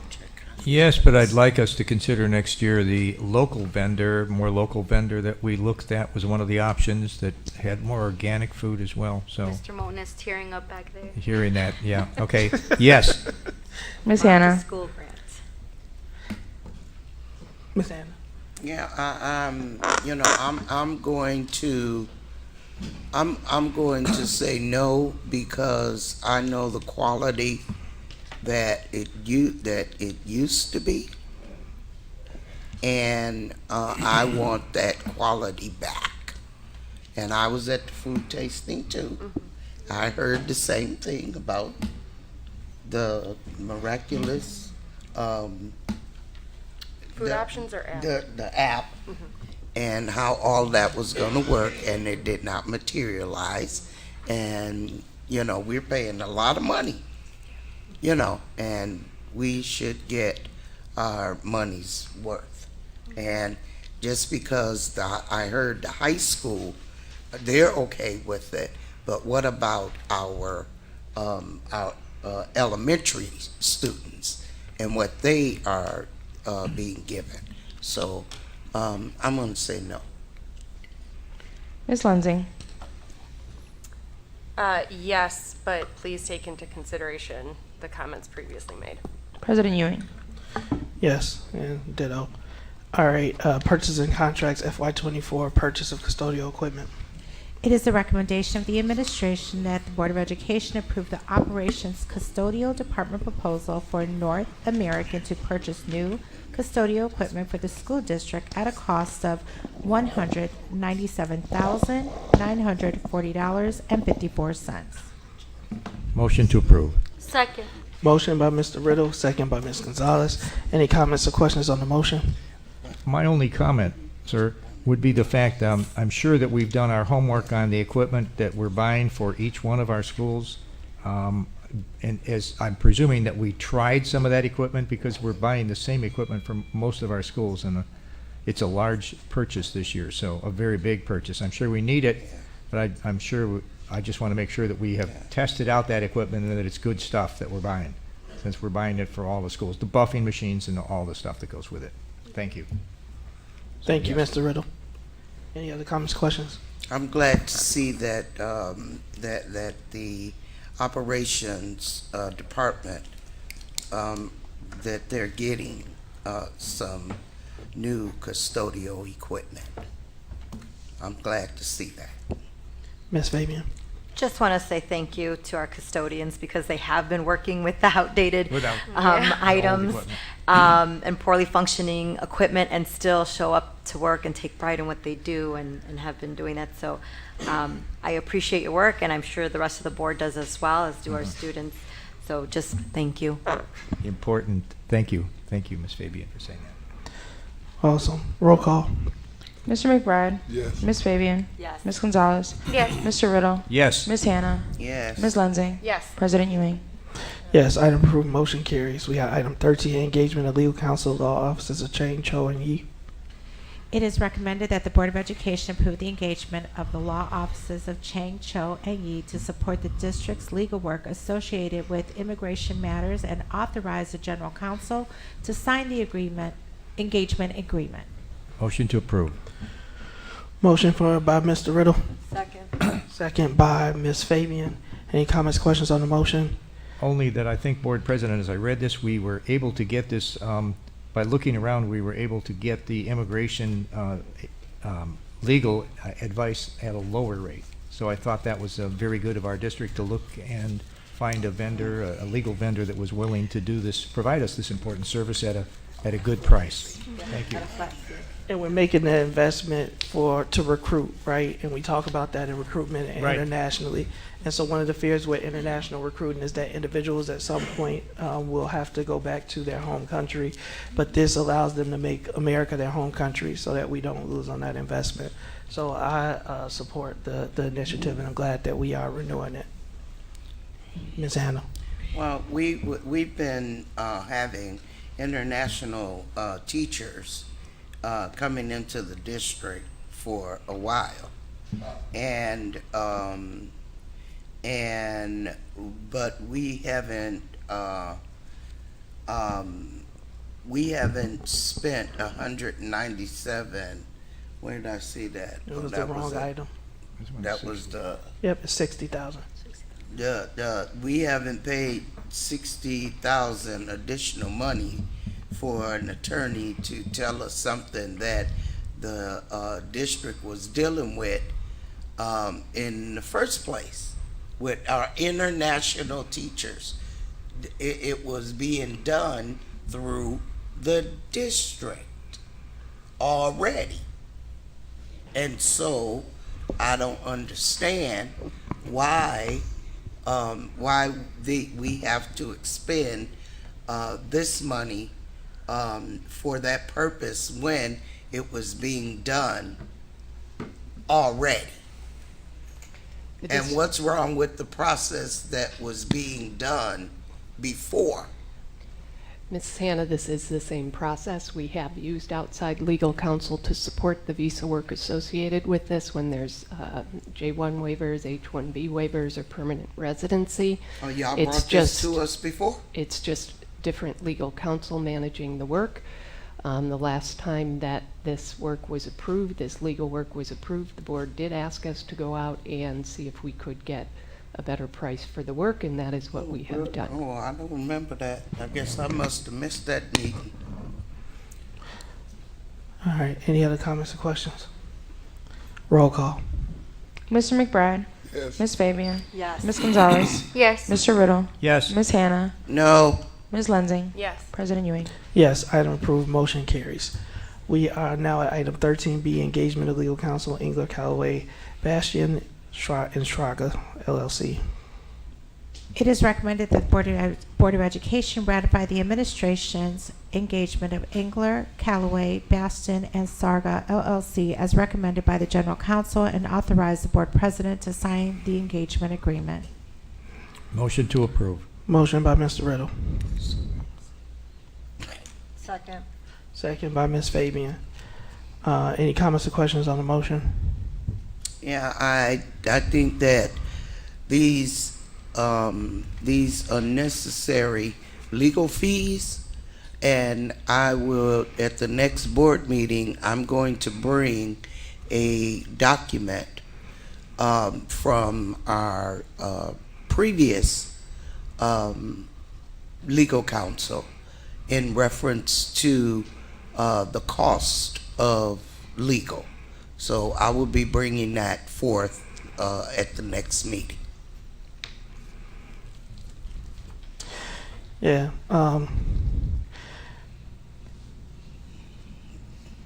Was I supposed to vote? No, Oh, we not haven't yet. called the vote. So what I will say is that internal investigators were prepared to do and take upon this action item, but because of the information that was presented to the board in closed session, majority of the board, if they ratify this action, would agree that going out for external counsel would help. So I don't want to be their narrative that everything is being referred out. There's a recommendation that the board heard, and that's why this is here as a recommended action. Roll call. We investigate too much. Mr. McBride. Yes. Ms. Fabian. Yes. Ms. Gonzalez. Yes. Mr. Riddle. Yes. Ms. Hannah. Nope. Ms. Lensing. Pass. President Ewing. Yes, item approved, motion carries. We now have item 13C, personnel for 5/14/2024. It is recommended that the Board of Education accept the administration's recommendation to approve the appointments, retirement extension, and accept the resignations found on schedules F1002, L949, and G660, with the exception of the first name on schedules F1002, which will be voted on separately. Motion to approve. Second. Motion by Mr. Riddle, second by Ms. Gonzalez. Any comments or questions on the motion? Yeah, I have a comment in reference to the number of educators that we are losing at the end of this school year. And I looked at the agenda item, and when I clicked on the attachment, and I saw the number of, I thought that there were going to be like a mixture of different people, leaving the district, but all down the entire list, and I think I counted maybe 21 teachers that are exiting our school district. That is alarming. It's alarming to me because this is just one board meeting I'm talking about. That's not including board agendas or board meetings before. We're losing our educators, and I am not in favor of all that online stuff for our children. Our children need those interpersonal relationships in the classroom. And so I don't know what the answer is, but I know that it is very alarming to lose the number of teachers that we are losing in our school district. And it needs to be talked about, and we need to figure out what is causing our teachers to leave. And I'm sure it used to be, oh, it was about the money. Well, I don't think that's the case anymore. So there needs to be a conversation, collaborative conversation with everybody. To Ms. Hannah's point, there's an expectation that with separations, we email information to survey teachers and all staff members who are leaving the district. We did hear years ago that there was an issue with the number on file that was being used if it was only a house phone number. So superintendent, if you would direct human resources to make sure now that we've received notification that those individuals are contacted so that we can gather the information that Ms. Hannah is speaking about. And the best people to get it is from current staff, but also from the staff that is leaving the district. And so we do have a mechanism to gather that feedback, Ms. Hannah, but it's only as good as they got to take it. And so we got to make sure that we get it to them. I appreciate that, Mr. President, but I'm going to harken back to something that I had suggested months ago, maybe even it's maybe even been a year, about a staff satisfaction survey. And I think that we need to hear. We need to do a survey for our staff, for our teachers, for our students. Do those things so that we could figure out what is going on. Yeah. And we can bring that back. I think at the time we decided to stick with the 5 essentials. But Yeah, again, yeah, I do and have that recommendation. right, and I forwarded you research-based survey questions, and you have them. I do. Yes, If ma'am. you don't, I can Nope, send I them got back. them. Yeah. And we need to do that because this is not good for our students. Yeah, we can bring it and readdress it with the board, but at the time the decision was made to keep the 5 essential survey. Go ahead, Ms. Lindsay.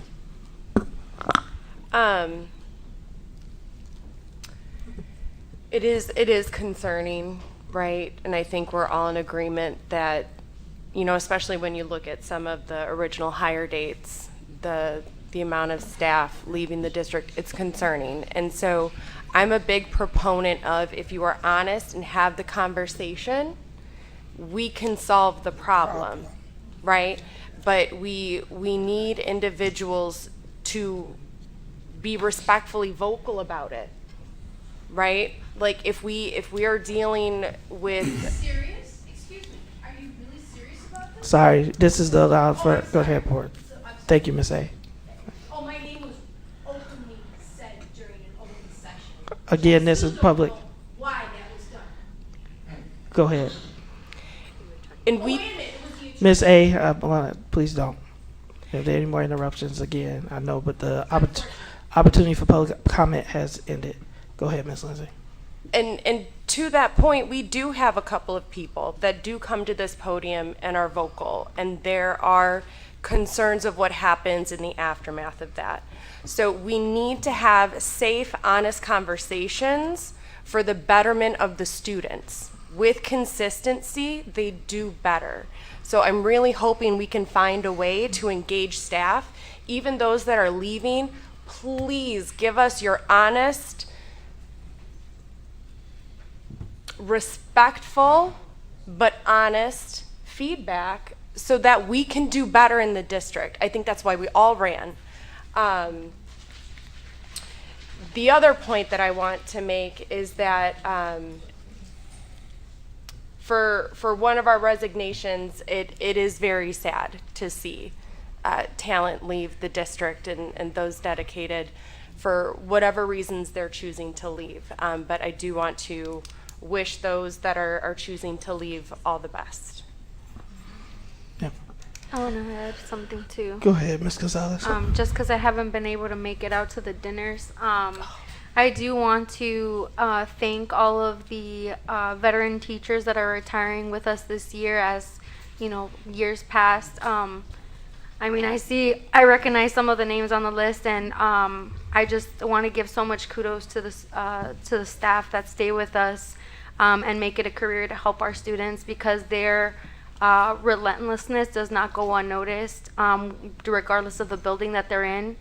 And you know, I echo some of the sentiments about some of our staff leaving, but I think it doesn't surprise me, because we're at the end of the year, and when people need a pivot and they have a personal reason, some of which we have no control over and they have every right to do, I wish them the best, and some of them do make it back. I know that they do. And so I think that we shouldn't make a judgment about, unless they make the complaint, which they also should do. As the board president has said, they should give feedback if they have concerns. But if their reason for leaving is personal and they're looking for growth in other districts, I wish them the best, and I hope that they keep Waukegan with them. And I know that they will root for our students regardless of the district that they're serving in. So it's a really tough time to be in education right now. But I think that these teachers are making the best decision for themselves. And I'm just grateful that they could be a part of our journey right now. Mr. McBride with the final comment. Yeah, I just got one comment in reference to speaking about teachers. Ms. Hannah made a comment in reference to online teaching. I totally agree with her. When you got 28, 30 students in a classroom doing the most, of course, their education is not going to be effective, and they're just not paying attention. So at the end of the day, if you expect their grades to be what you expect them, it's not going to be. because, and I know that because of the fact what we're talking about, teachers leaving, we got to do something. But I do know that that's ineffective in classroom teaching online. I just want to say that. So whatever we can do, I don't know what we can do, but I just know that to me, it's there because of the fact we don't have teachers. But to me, it's not working. It just does not work. So it don't fall right with me. So Ms. Hannah is absolutely right about that. And I say that statistics, since we go with statistics, tell us that it don't work. So, Mr. Figueroa, I think takeaway is if you come back and do your end of year presentation, where we get a update on, recruitment efforts. So, in the coming weeks, either superintendent, I don't know if it'd be ready to go for student achievement next week, but if not, we can do it at the student achievement in June. And we definitely can do that, but for the audience and staff and community members that are sitting with us, we do have an Illinois report card, and you can go on there and see our district retention percentage. I believe the state is at 90%, and I believe we're at 88%, but you can look at that. That's on the Illinois State Board of Education's website. Thank you. Mm-hmm. Thank you. Since Go everyone ahead, else Mr. is Ritter. commenting, I wonder if I could as well. When I look over this list, I see of the 21 that people that Ms. Hannah was talking about, 6 of those are retiring, have given their retirement. The other 15, many of them have only been with our district for a couple years. They're all in their original hire dates are most of them are 2020, 2019, 2022, 2023. So those are people who are making choices to leave the district. They haven't been here too long, but they've got some experience. And many people go to another district. We're not looking at people who have been here 10, 20 years. I also went to the retirement dinner and saw or heard the stories of teachers who have dedicated their lives in Waukegan and touched so many of our students. And I want to thank all of those teachers and the teachers. We have a great many of them. We have over 1,000 teachers. And so, yes, we have 15 of them tonight that are, as Ms.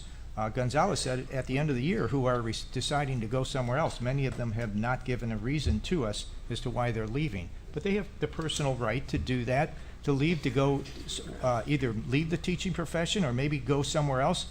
I would be very alarmed if a lot of these were teachers who had been with us 10, 12 years or more. And that's not what I'm seeing tonight. Because they're all gone. Of the 15 that I'm looking at. So anyway, that was my comment. So I don't want to belabor the point. 2 things can be true. Mm-hmm. One thing is any teacher that we lose is a net loss for the district. Sure. Any teacher that leaves the district is a net loss, and people will make those decisions. We're starting behind the 8 ball. We have 108 vacancies. Again, public comment has ended. We have 100. We had, and it varies, but over 100. We had 100 vacancies. Miss A, I'm going to ask you to step out if you continue to have an outburst, because public comment has ended. That's the grounds. I do apologize, but again, you had 3 minutes, which is the allowed time to address the Board of Education. She sure did. Which was not right. Which by law we have to do. Yes, ma'am. You all do investigations when you really Miss A, don't. thank you. Have a good one. So my point is that we want to retain the teachers that we have, work to recruit them, because as Ms. Gonzalez said, people will make a decision for whatever reasons that they need to make a decision. But at the end of the day, to Mr. Sabecki's point, to Ms. Hannah's point, to Mr. McBride's point, is we need certified teachers in our classrooms, and that is the preferred method of teaching instead of a computer. And we can't do that 88%, 90%, 10%. If we lose 12, then we need to have a pipeline of replacement to make sure that there's a certified teacher in every classroom. So I want to say that both things can be true. Is that we wish these teachers well, but we need teachers, and any teacher leaving is a net loss, and we have to work diligently to replace them as quickly as possible. Ms. Fabian with the final comment on this topic. I just want to come from a perspective of a teacher that has left the district. I did not leave on bad terms. I left for growth. It's only so far that you can get in a district, just like teachers in a school, there's only so many principals. How many? One. So if they want to grow, they may have to move to another district. My point being that I don't ever want to hold anybody back from their growth, and I don't ever want to assume ill intentions of anybody leaving us, unless, again, they have expressed those concerns. So I don't ever want to, downplay that these people are leaving into negative terms. It might be a great move for them, and they're doing something that's going to grow their career and is better for their family. And I don't want to dismiss that and make it sound like it's such a negative thing for them. What we're all saying is we need our teachers. Right. We need them here. We love them to stay here. But I don't want to dismiss the fact that for some of them, they're moving for growth, and that's okay. And we do encourage our teachers to grow. So for those of you who are leaving for other reasons, because you do want to grow or you're going to a different field, I applaud you and I encourage you to continue on that path. And for those of you that are staying and have stayed for several years, thank you. Roll call. Mr. McBride. Yes. Ms. Fabian. Yes. Ms. Gonzalez. Yes. Mr. Riddle. Yes. Ms. Hannah. Yes. Ms. Lensing. Yes. President Ewing. Yes, item approved, motion carries. All right, we have, right, that was that motion, so we still, we got the second, so still 13C. Go ahead. It is recommended that the Board of Education accept the administration's recommendation to approve the appointment of Amanda Patty to the position of Associate Superintendent, Equity, Innovation, and Accountability, and set forth the administrative appointment schedules F1002. Motion to approve. Second. Motion by Mr. Riddle, second by Mr. Gonzalez. Any comments or questions on the motion? Yeah, I have a comment. I just don't think that this is in the best interest of the school district and or our community. Ms. Fabian? Just a point of clarification, when we do move to D, we'll notice that it is not a promotion, it is a lateral move. So I know we keep hearing the word promotion over and over again. So just a point of clarity, this is a lateral move and not a promotion. Thank you, Ms. Fabian. Any comments or questions? I can make a comment. No, I mean, only if you want to. I'm not trying to pressure anybody. Well, I mean, it is what it is, right? I do want to commend our team for making this change. I actually do think that it would benefit a lot of our schools to have new leadership in our area superintendent positions. But I also think that this is a really good fit for Miss Patty because I see her out in the schools. Some of her reports have testified to the mentorship that she has provided, and she also holds herself accountable, and we have held her accountable. And I also want to hold ourselves accountable because when information gets out and we slander our employees, that's really disheartening and that hurts morale. So I think we need to be constructive and see the whole picture. So I don't want that to be missed when we make this decision. And I really think at the end of the day that we should prioritize the students and who goes out and participates in the events, but also, just personally, and I shared this with the board president when I first started, I saw Miss Patty actually take the time and make edits to the SIP plans and review them. And I feel like that was something that I wish all of us would have provided and given more remarks about. I feel like that's the type of leadership that we need in the district, and I think that we can own our mistakes but also move forward. And I'm hoping that this is the move that will provide that.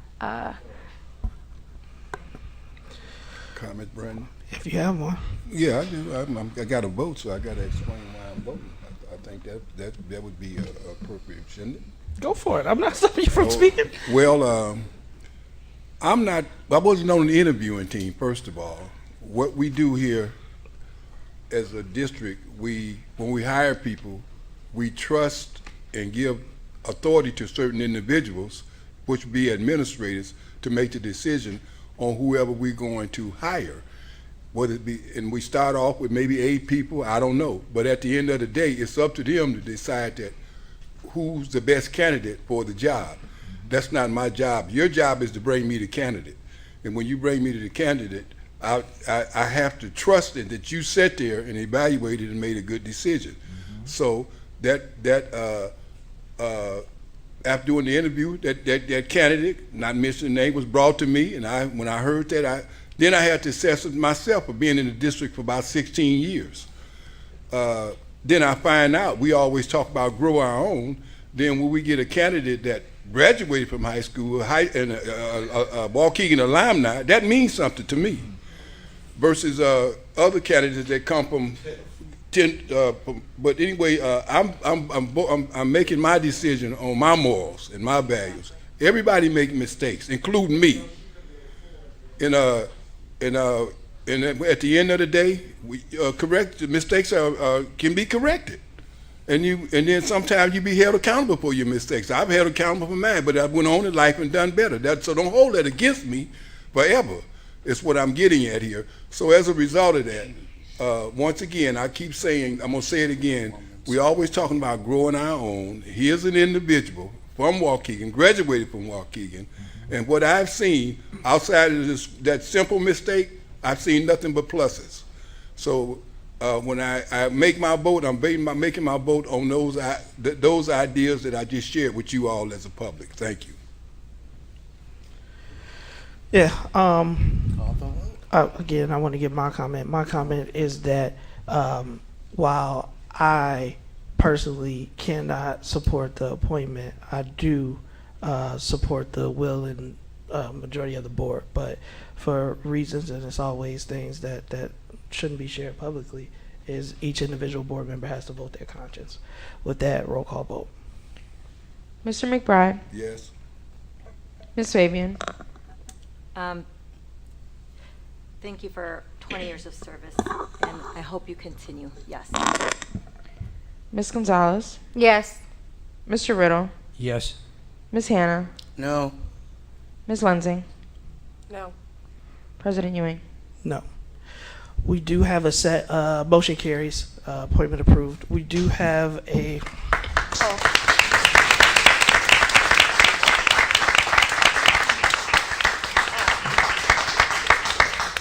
We do have a set of administrative appointments. Along with some very patient kiddos. Very patient kiddos. You guys did a great job. At this time, I'd like to present Dr. Melanie Zenizek. Thank you. Who previously served as a grants coordinator at Arlington High School, District 25. She will now serve as the academic chair at the Brookside campus with a starting salary of $90,000. Congratulations, Dr. Zenizek.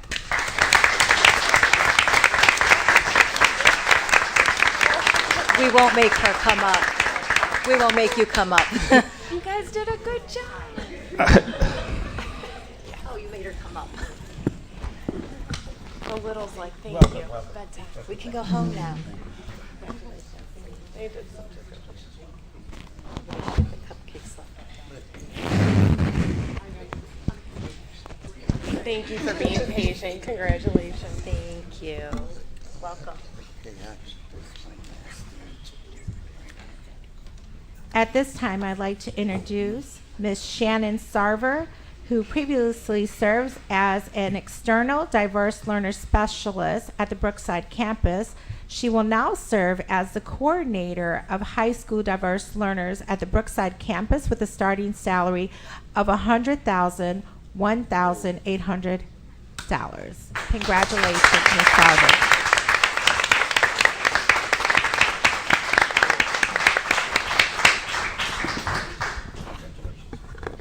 There you go.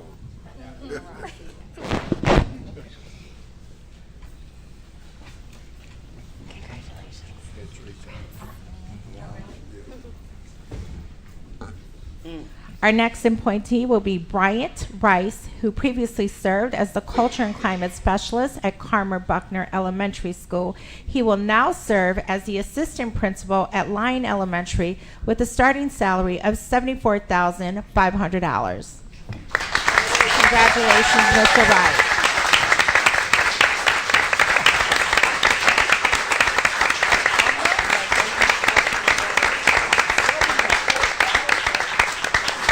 You brought your squad with you, huh?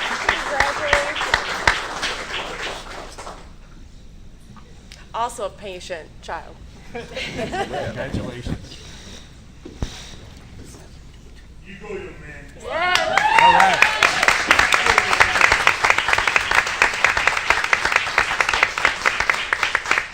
Our last appointee will be Amanda Jo Patty, who previously served as an area superintendent. She will now serve as the Associate Superintendent of Equity, Innovation, and Accountability with a starting salary of $174,873.38. Congratulations, Ms. Patty.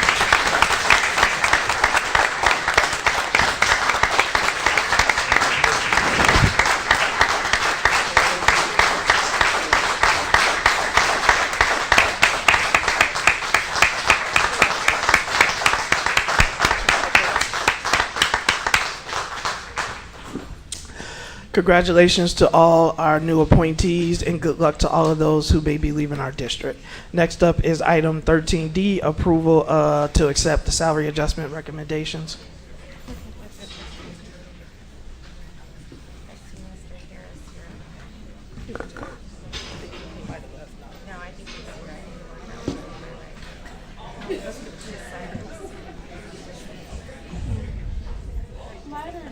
Miss Dr. No, if you can get Mr. Moulton and Mr. Harris, I think they were stepped out for a minute, but if you can let them know their items next, just in case there's any question. In case there's any questions. Go ahead, Superintendent. It is recommended that the Board of Education accept the salary adjustments as recommended by the administration following the compensation audit. Motion to approve. Second. You. I'm talking too much. Can we move to the second? Sorry. All right. Can we continue? Can you reread the motion? It is recommended that the Board of Education accept the salary adjustments as recommended by the administration following the compensation audit.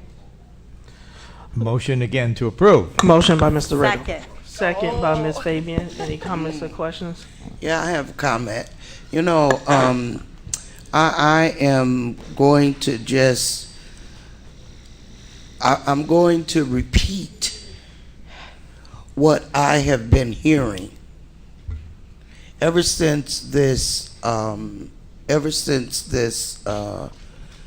compensation study became public. And we can bury our heads in the sand. We can sit back and think that everybody is okay with this, and we can keep on moving. But this compensation study harms people. I think there was a number or something that that a number of people that it was going to impact. Regardless of the number, it's going to harm people in the future. It's going to harm people now, and it's going to harm people in the future. How are we dictating someone's retirement pension by capping their salaries? It's not right. I will not support it. And the fallout from doing this, we don't even know at this time. This should not go forth at this time. There needs to be more eyes looking onto this, and talk to the people who this is going to impact, and then the biggest thing is that the kind of worker bees are the ones that are going to be impacted, and not the upper administration. How do you do that? How do we as a Board of Education cap the people that are working the school district, driving the day-to-day, and then we don't cap those at the top? And I'm sorry about if it seems like I'm angry, because Lord knows I'm not angry. I am just expressing with passion because I care about our staff. And I'm sure many of y'all will say, oh, well, she just heard it from one or two people. Look, don't believe it. You have an entire district of people that are unsatisfied with this compensation study. Now, how would we know that? Well, number one, we don't, because we only want to make decisions up here and disregard everybody under. Time out for that. And this compensation study is not heading us in the right direction. Thank you. If there's any questions, I'm going to have Mr. Moulton come up to the front. Just Mr. Moulton's in the back. Go ahead, Ms. No, I just want to clarify, Ms. Hannah, are you speaking to item D or item E? I'm talking about the We're on D right now. compensation. I'm talking about the compensation salary, because they both are together. Okay. People's pensions, and that nobody wants their pension messed with. Yeah, I think we had that looked into. It is, and this is the thing too. We've talked about this compensation study now for a number When I was working here. of months. I want to hear your question, Ms. Lindsay, and then I got a comment, and it's 9:48, and we still got to go into closed session, so we may table this. But while we table this, there were individuals that we thought were receiving inequitable treatment. The board asked for a compensation study. We went out, we approved the compensation study. The compensation study came back after interviewing and doing all this stuff, reviewing job applications, and made recommendations. And they applied a logic to it. I get not everybody agrees with the logic, but to your point, Ms. Hannah, yes, it is the Board of Education who sets the salary parameters. Now, you can say you don't want a max, but you also have to take into account what the implications will be that. And the individuals who are at that max, again, I don't want to misspeak. Max of what, sir? That's what I never understood. The max, I don't think we had, how many people were at their max, Deputy Moulton? Like less than 10. Out of So can I speak? This is not the item that we're voting on, though. no, This, that's why I was this asking is the for a one point of that's clarification. literally focused on the people within the schools. These are custodians. This not just the schools, but I mean we're talking about. So am I on the wrong one? Yes, Ms. Hannah. But no, D? But they're They are tied together. They're tied together, but I make mistakes too. well. All right. Can I? Which again, this is why it is the issue is these people now have seen, and it's been noted by us that they have an inequitable pay structure. We have now delayed it multiple times. I'm personally okay with it, but again, part of why the issue is that you know. Can I shed light on this go just ahead. for a second? So we did a salary compensation study with our principals and assistant principals. And I believe about a year ago around this time, and coordinators. I believe a year ago around this time, the board had asked that we finish the rest of our employees. Upon the board's request, we did not do it immediately. I believe we went into contract, I believe September, don't hold me to the dates, but, so we went through this. So I want to give a couple of points. So there is grades, like levels, 1 through whatever, and certain titles fit in certain grades. So when I say titles, I mean jobs, positions, job descriptions, etc. So you have a range. You have a mid, a medium, and then you have the overage. Does Mr. Harris want to speak on that though?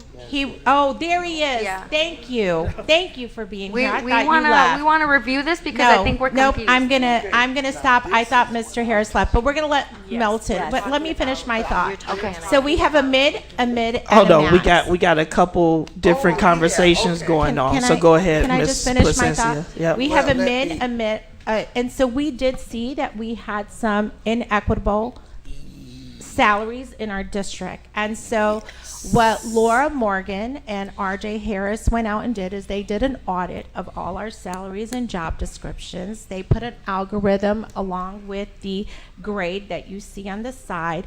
They did an analysis of what those positions are, not only in our district, within the state, and some local, in the surrounding area, Lake County. And they came up with this. Now, the board was explaining this in detail during closed session because we spoke on specific employees.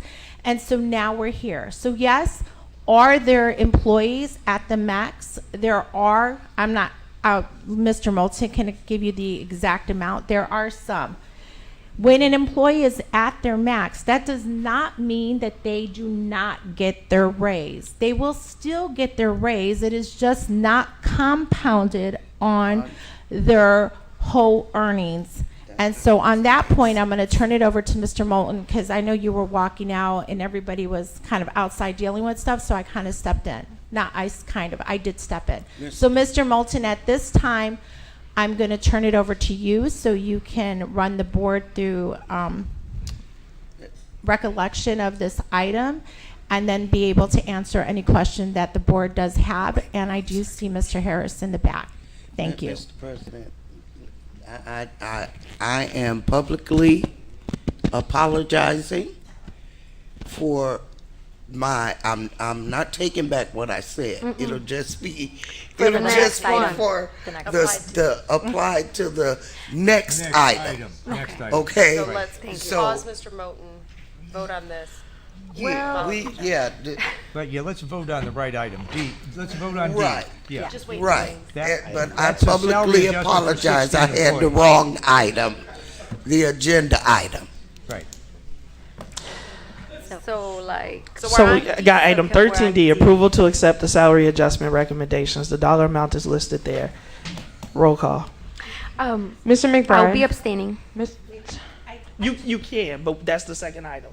So we can address that when we get there. I think that those items should have been inverted Yeah. because you need the schedule in order to vote on the adjustments. the adjustments. So I think we need to vote on the one below before we go to the one in front. Okay, so then, Okay, well then, I unapologize. Unapologizing, yes. It's late. Withdraw the motions. Withdraw the motions. Withdraw the I don't know. I'm withdrawing it. we thank you for your patience. All right. Item E. E. That's 13E. Approval to accept recommended salary structure. Motion. Yes. It is the recommendation of the administration that the Board of Education accept the salary structure, salary schedule recommended for all non-representative district position, excluding principals, assistant principals, and coordinators. Motion to approve item E as read by the superintendent just now. Second. Second. Motion by Mr. Riddle. Second was Ms. Bride. All right. Ms. Hannah had her statement. Can you speak to the idea about a cap? Yes. So, as it was recommended to us within this structure, we wanted to establish a minimum, a midpoint, and a maximum for each job within this scope of work. I do want to remind the board that there were 79 jobs, so this was much more comprehensive than the first phase. impacting 108 employees. What we're trying to do with this scope of work is create a minimum and a maximum ultimately for each job. It has been expressed to us in the past that there are some reservations about how compensation is awarded to certain positions, and there's a lack of transparency on the district website and on the job postings. So this allows us to accomplish that while also maintaining some level of, level of accountability and transparency within these non-represented positions. And when we say non-represented, we mean non-union or non-contractual positions. So that was the scope of work here, similar and consistent with what we did with phase 1 for the principals, assistant principals, and coordinators. And if, I'm sorry, and I want to make sure the max. So credible earnings for TRS, IMRF, those will be reported for retirement. The 4%, if we were to continue 4% increases for non-union staff, that would be a one-time lump sum payment, which is also in the recommendation to the employees. That would go towards credible earnings for the employees at the point in time they choose to retire. If they are above max, or the point in time that they, if they're nearing above max within their last 4 years. So in other words, you're saying that not putting their, I'm just picking a number, their 4% increase, annual increase, right, on to their base salary, that's not going to affect their pensions? Is that what you're saying? So, Ms. Hannah, we did look into this with the HR and Business Office, and did you look into it with TRS and all that? TRS and IMRF as well, via fact sheet. If the 4% is a lump sum payment, it is still a payment to the employee, and those credible earnings would get reported. So, but and this is the point, is not compounded. So if I make 100,000 and we gave them 4,000, in my last 6 years, I would make 104, 104, 104, 104. I wouldn't be getting the step increase. So both, again, two things can be right. So there is an impact in that it would freeze them. They would get credible earnings, so they wouldn't be harmed in that way. But to Ms. Hannah's point, it will limit the amount that they're able to show over time, right? Two things are true. I don't think it's an either or, and that is the board to make that decision, right? The board is making the decision if we want to set a max and a cap. And we did that in order to make it more equitable. And I don't want to speak for Mr. Harris or Ms. Morgan, but how I understood it is that it will, there was also wiggle room that was put in to allow people some growth. So there are individuals that are impacted, but in the survey, as we tried to figure out, again, you're not, it's an art, but well, it's a science and the art, right? So, but anyway, I'll let Deputy Moten, and then I see two hands. Can I just add something? And we also have to know that this is not set in stone. We will have to look at this over, the recommendation was 3 to 4 years or 3 to 5 years because of cost of living, etc. So this is not something that's just set in stone for the next 20 years. Also, employees can apply for different jobs, which would move them in grades. So if you were a manager and you wanted to apply for a coordinator job, you could apply for that job, and that would take you into another grade or a different, I'm going to call it salary band. I'll turn it back to you, Mr. Moten. No, thank you. Well said, and you are correct, Mr. Ewing. Ms. Leslie? So Mr. Ewing touched on it, and I just want to drill it home because it was my understanding that individuals in the district were not at the max of their band when we take this on. But now I'm hearing some are at the max of their band.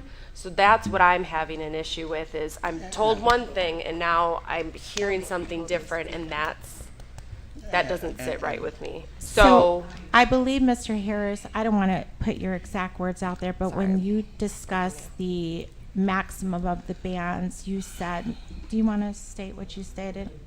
I can't quote you. I'm going to mess that up. I don't want to quote you, Mr. Harris. I don't want to quote you. At the end of the day, there's 100 and some employees. See.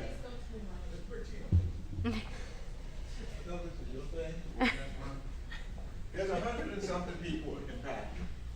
5% of them, roughly, 5-7 people are at the top of their band. What I submit to, and I'll start with you, Mr. President, at BCU, you have a minimum. Let me, Ms. Hannah, I'm trying to answer it. A midpoint and a maximum. I don't think anyone in the community wants all of these administrative jobs to have no ceiling, and we just continue to pour taxpayer dollars in there saying that we owe somebody a grand retirement. With this system, what we're hoping to get at Mr. Riddle's point is that now that there's transparency, you have grades, you have solid job descriptions, breadth, depth, and scope of roles, we're hoping folks would not stay in a job for 10 years and apply for promotions throughout their career and stay here. When you look at those, when you look at the midpoint, and the max, to the superintendent's point, as we compare you all to those 10 or 12 schools you asked us to go out there and compare you to, we added 20% onto the max. So we've got a min, a mid, and a max, comparing you to all of those other districts, and we added 20% more to your max. So what that tells us, I don't understand it, I don't know exactly where the teachers are, but your administrators and managers within the school district 60 are well paid. They're very well paid. Very well paid. So that's what it's telling us. We use the schools that you all approved. So I don't know what else to put on that, but Ms. Hannah, if you got a second question or follow up, and I'll do my best to answer. I want Ms. Lindsay to go ahead and finish her. Oh, Ms. Lindsay, I'm sorry, you were. Fabian's been waiting, and then we'll go back. I ask a lot of questions. So my follow-up question is, you made a comment that we have solid job descriptions. Are you stating that right now this district has cleaned up their job descriptions and we're good to go? I'm saying that whether they're on paper or we sat with a supervisor and said, what does Ms. Lansing, if she reports to you, what is her job? What does she do? Okay. And we verified it. We verify things that way. You still are in need of cleaning up some job descriptions, but the reason we talk with administrators and managers is to find out exactly what you are doing. Some of the things were easy. I don't need a job description really to tell me what the executive director of human resources does, or an IT help desk person, but there are some other translation jobs and things like that that we're not that sure of. So let's ask the managers, the supervisors, et cetera, to unpack those things where there may not have been a recent paper job description or a job description present at all. Right. And just to be transparent, so we had a conversation earlier down in the hall talking about you speaking with the managers about the roles of their individuals. So there's a lot of trust being placed on managers accurately knowing what their staff is doing and representing that information to you. This is my call to action, that we need to really clean up our job descriptions, either for requirements that aren't true requirements, but a wish list of what we would like in that role, and be very clear. I am not a fan of other duties as assigned. That's too vague, and that can overpower. But that's a separate conversation that we'll take away after this, is my big picture internally. Thank you. Absolutely. You're welcome. Ms. Fabian. Did you want to go first, Ms. Hannah? Were you done asking questions? No, I have another question. Take it away. I have more of a comment. This is something that ISB itself has done. I think any organization that wants to be successful and wants to really be transparent does this. You mentioned even at BCU, this is something that is done, right? Because And I'm sorry, I got to disclose, they have no association with this conversation. I usually just call my employer, but I know it's at financial institutions. But Go ahead, Ms. Fabian. Same thing with ISB. ISB was not involved in this study. My point being that larger organizations and functioning companies, well-functioning companies, do have salary studies to ensure that their employees are being compensated in a fair manner. And again, transparency's sake, we have heard time and time again that people are being hired and they don't understand why their salary is their salary. And two people could be hired with the same job description, and one could be way over here and one could be way over there, and there's no clarity as to why one person gets 60,000 and another gets 100,000. And in this manner, there's more clarity, and it's not a just shooting darts and I like you, so I'm going to put you on this end of the scale. It's more transparent for our community, and I think for me that's something that I strive for, is to understand where our salaries are coming from. So again, any well-functioning organization should have. And when we're going to go recruit, one of the things, and if any of y'all have gone to look for a job, one of the things you look at is the salary. Yes. And as you said, we pay well. We're not at that bottom of the barrel, so it also entices people to come and look at Waukegan as a potential employer. So that's my 2 cents on to why I'm voting yes. Ms. Baby, and we still get it somewhat confused. I sat in the back and I heard numerous times that you were promoting Miss Amanda Patty. That was the proposal. And with these grades and ranges and so forth, it's crystal clear. It's not a promotion. It's a lateral move. There's no cash involved. She's at the same level as Mr. North right now. So it's a lateral developmental move, but I heard promotion mentioned 4 times. Exactly. We can see something now. Yes. Okay. I heard everything that was said. Understand everything that was said, except 1 or 2 things.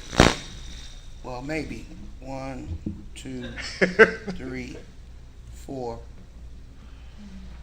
maybe 4 or 5. Okay. Things that I don't understand.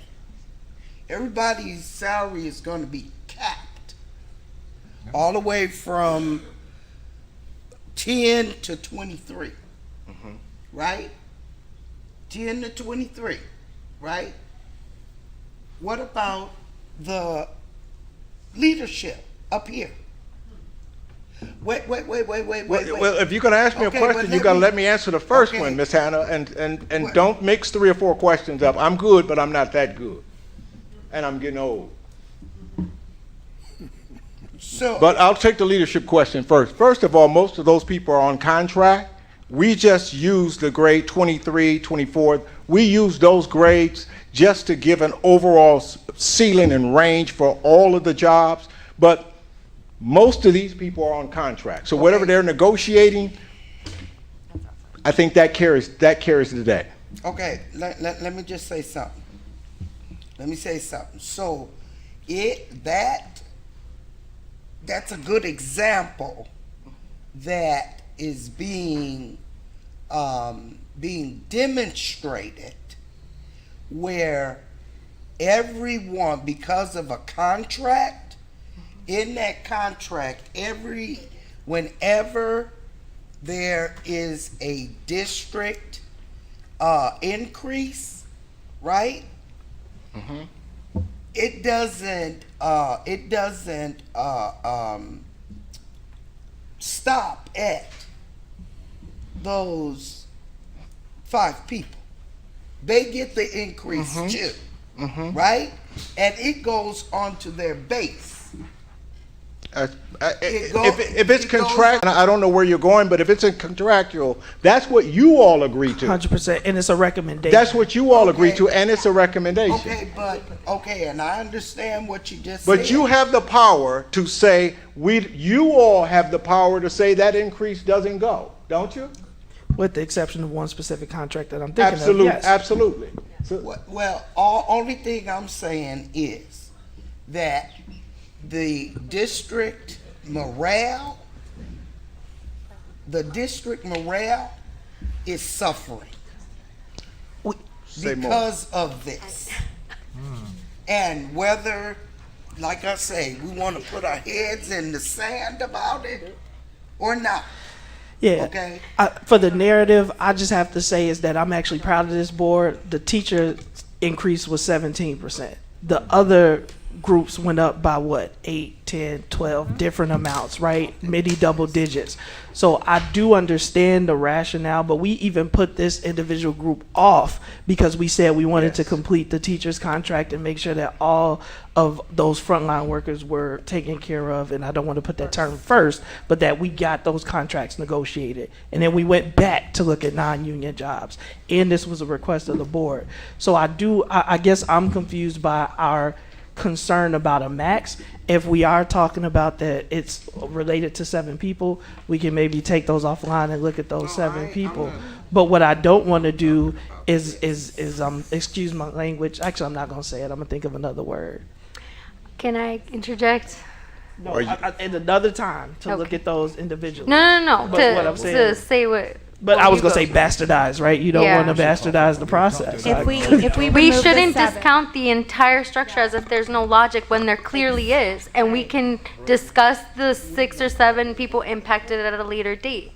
But the And if fact that you- we're looking at charts, we're looking at a min, a mid, a max. That we wanna we're compensate fairly. making recommendations to go back and review our job descriptions. So if you were to remove the 7 and Mr. Harris. And I'm not you saying correct do me that if tonight. okay, I'm got saying it. to come But back and discuss. you would collapse the algorithm. There's no reason to adapt the salary schedule. The salary. The good thing is we pay good. The bad thing is we pay very well. You can't have it both ways. And I'm using your words now. I'm quoting you now. Sorry. Now I'm quoting you. You sounded like me. And that's exactly what he told me. The good thing is you pay your employees well. The bad thing is you pay them well. So this is where we're at right now. But to pull people out or to say LeBaron or A or B or C, remove them, you collapse the algorithm, and it's not equitable for all your employees. So this is an equitable study that impacts the targeted group. Yeah, roll call. Mr. McBride? Yes. Ms. Fabian? Yes. Ms. Gonzalez? Yes. Mr. Riddle? Yes. Ms. Hannah? She's getting legal counsel right now. So, Ms. Hannah, What am I voting on? same record. Same thing. D. The cap. The E. structure. Ms. Lensing? Item E. President Ewing? Yes, item approved, motion carries. All right, left on the agenda, we I got a have. question though, We got to Brandon. do D. We got D. Before we get started here, Item 13D. before we get started, Rick. Yes, I know it's off the record, but somewhere along down the line, we had some discussion. We were talking about those 7 and the other individuals being capped, but we also talked about the idea of coming back, maybe able to do some other things to compensate those individuals and not just leave them not open for any improvement in terms of raise or anything else. That was being discussed in the last session that we had. So I just want to say to the board, let's look at that and have some discussion about that, because there is room outside of what we just got done saying we're going to cap everybody. There is room for improvement to do other things, whether it be stipend, whether it be bonuses or whatever. So the room is still there. So there is still room to for growth for those individuals that they're talking about that's capped. yes, but I think the superintendent drove that point home when she was talking about they will not forego a 4% merit increase just because they've maxed out. Then you would get a one-time stipend or whatever each and every year that's approved. It made sense. I don't know why it sounds crazy, because that's the way every organization basically in America is run. I'll be doing some research. Yeah, do Absolutely. some research and get back to me, because this is the. And then just think about it, Ms. Hannah. Not only that, we added 20% of fat on every range. on every range. Right. We're complaining on something that's supposed to Right. happen in like 5-6 years. Yes, and then the bigger point, and I'm not selling it to you. You all asked us to go out and do the equity study. I'm not trying to sell you an equity study. You gave us the schools, the districts you wanted us to compare you to. Again, the good news is all of you are well paid. The bad news is all of you are well paid. And when you start thinking about only 5 to 7% of the people were at max out of 108 or 110 people. If I would hope, and this is just me professionally speaking, if you come into this district and get one of these managerial administrative jobs, I would hope you wouldn't sit on your blessed assurance for 10 years and not say, I'm going to apply for another job, or I'm going to try to develop myself. I'm going to move up in the organization, especially now that you have a very transparent and clear process to do the same. Absolutely. As I heard you two speak and I heard you speak, that's exactly what this district has been longing for. And I believe with the transparency, some of that perceived disengagement might go away now that people can see what salaries and ranges are and what it takes to get from one level to another, and there's not a lot of mystery behind how someone gets promoted or why someone is hired at a certain salary versus someone else. So all of those inconsistencies, they should be gone if you manage this process correctly, and I believe that it's so simple and straightforward that you will be able to manage it correctly. People are mad. People are not. And so 7 hopefully we can people are explain, but like I say, hopefully we can explain to individuals the processes, because what we do know is that before this process, you had the 16 names that were listed there that were drastically below where they should be. And so while we are talking about individuals who may be upset, and to that point, guess what? My employer, who shall not be named, I think they should pay me more, right? I do. You guys deserve more. I'm not arguing that point, but I am arguing the point is that there is a rationale as to how they are thinking about it. And to your point, Ms. Hannah, understanding the compensation study as it was explained and written out in the notes, is they also juxtapose those other positions so that if you had people that were above the 23, is that you adjusted the salaries down. So while we did not officially cap those individuals, the board has the power to do so, with the exception of one. And then the other individuals, they have been, we took that into consideration when you adjusted the salary schedule. Is that accurate, Mr. Yes. Harris? Yes. Okay. Right. All right, Ms. Lansing, final. And then I know we still need a motion to say, E, so that I want to get through. And it is 10:17 as the time Right. check. I'm going to get through the things that we have to get through because we got to go back to closed session, and then I'm going to adjourn. Go ahead, Ms. So I'm an individual who recently changed jobs within the last year. And in my process, they have the pay bands. And in my process, I advocated to say this is what my worth was. And they gave me a lower number. And so it was a dialogue, and they said, let me take this back and review. And so what they did was essentially following very similar structures that they had in place and say, well, let's take a look and make sure we are paying or offering you an offer within our band based on your experience, based on other people that we've hired within this role, what the cap of this role is. So the process is there, the logic is there. I've experienced it. I'm not happy because they didn't increase my number, right? But even though I may not individually be satisfied with my amount, I am thankful that there was a process in place that they followed to justify what their number was. And that So was that's- completely absent prior to this, here in the district, completely absent, Right. none of Mr. that. Harris, can Yeah. you also speak that one of the reasons why this came back maybe 4 weeks after we had brought this to the board in closed session was because we did have individuals reaching out to us, and We we did. individually went through one by one Yes. to look at those. Yes, and I think we appeared before you guys in November in closed session, and we had discovered then that there's one person that wasn't correctly placed. And as a result of that, not only did we go back and look at that individual, we went back and looked at mostly everyone in the study, and then we had calls and emails from a few people saying, hey, can you look at me? I've been here X number of years, this, that, and the other. You might have overlooked me. There were some folks that we assumed that by their titles that they were in one reporting structure and they should have been somewhere else, which elevated their pay or changed their grade. So to the superintendent's point, we did take that time these past 3 months to actually field any call that we got from your employees or emails that we got from your employees to help explain this process and to make sure that we took whatever information they gave us under advisement and under consideration. A couple of cases, they were absolutely correct. It helped us. We moved them up or over. They were absolutely correct. And this is an art, like the president said. It's an art and it's a science. We cannot hand you, no organization can hand you a salary survey, audit, structure, tell you to plug and play it in the district, and it's 100% accurate. That will never happen. The science of it is probably about 90% accurate, and then there's a 10% art to this thing. And is it going to be 2 more employees that come up out of 1,000 or 2,000 and say, hey, I probably should have been here, or you might have forgot me? It might be. But now that you've got a process, one that you can respect logically, then we should be able to resolve that, or you should be able to resolve that. Okay, I just want to say I am not talking in reference to all of those people that were corrected.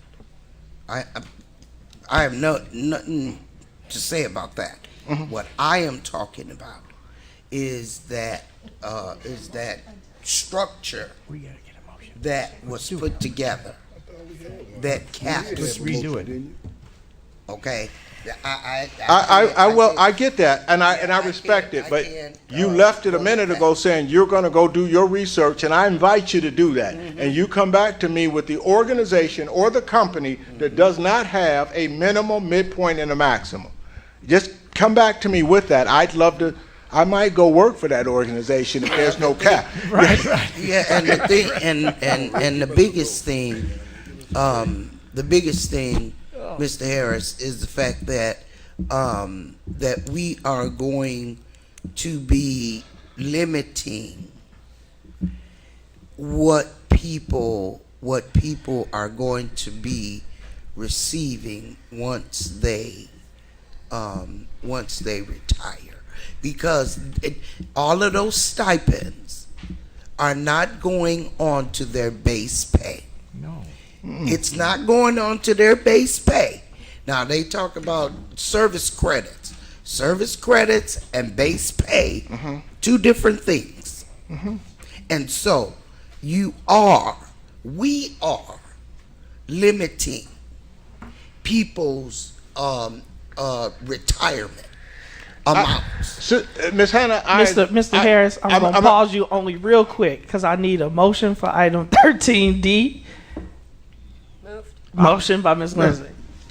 Seconded by Mr. Riddle. Now we can have. I'd like can you to reread the motion? It is recommended that the Board of Education accept the salary adjustment as recommended by the administration following the compensation audit. Final comment, Mr. Harris, and then we're going to call for the vote.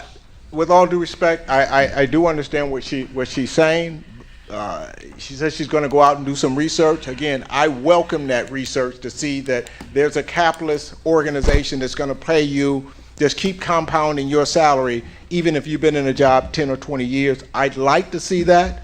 I consider myself an open-minded man, but I'm thinking from the East Coast to the West, there's no organizations that's running themselves like that. Now, some organizations may not tell you what the cap is, but there's a cap.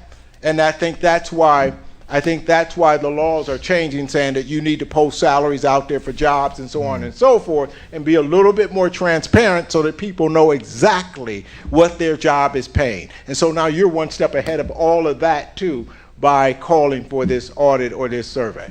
Thank you, Mr. Harris. Roll call vote. Mr. McBride. Yes. Ms. Fabian. Ms. Gonzalez. I'm abstaining for this one because of my significant other. Mr. Riddle. Yes, I'm voting for this because these 16 employees were paid minimally and they needed to be equitably moved up. So yes, I'm happy to say yes. Ms. Hannah. Yes. Ms. Lindsay. Yes. President Ewing. Yes, item approved, motion carries. And we're going to do this next one quick. Item 16A, financial reports. It is the recommendation of the administration that the Board of Education ratify the first May 2024 processing of board bills, manual check request payments, and no national bank insurance payments for the period of April 17, 2024 through May 7, 2024. The accounts payable board payments for the period of April 17, 2024 through May 7, 2024 totals $4,877,464.56. The manual check request payments for the period of April 17, 2024 through May 7, 2024 total $809,661.64. The Old National Bank insurance payments for the period of April 17, 2024 through May 7, 2024 total $2,404,069.80. Motion to approve. Second. Motion by Mr. Riddle, second by Ms. Gonzalez. Any comments or questions on the motion? Roll call. Mr. McBride. Yes. Ms. Fabian. Ms. Gonzalez. Yes. Mr. Riddle. Yes. Ms. Hannah. Ms. Lansing. Yes. President Ewing. Yes, item approved, motion carries. At this time, 10:25, board members Hannah and Fabian have left the meeting. We do have holding reports. We have information items. If you have feedback, go ahead and make sure that feedback gets to Ms. Vanderbroek and CC me.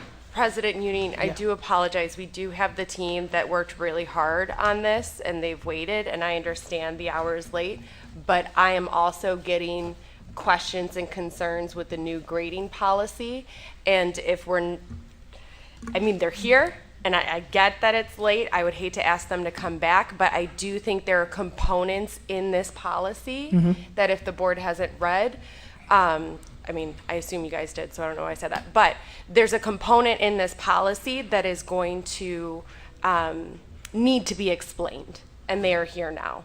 So if we could, I don't know if you guys want to tailor it to the point. We can be concise. If I would request we give them, and maybe we hold our questions or long-windedness for a different time, but I do think there are components to this that need to be explained. Okay, superintendent's report. Dr. No. Oh, sorry. And I thought we were on the informational items. You said they were there for information. Oh, they're related. Okay, perfect. Sorry, my bad. All right, team, come on up.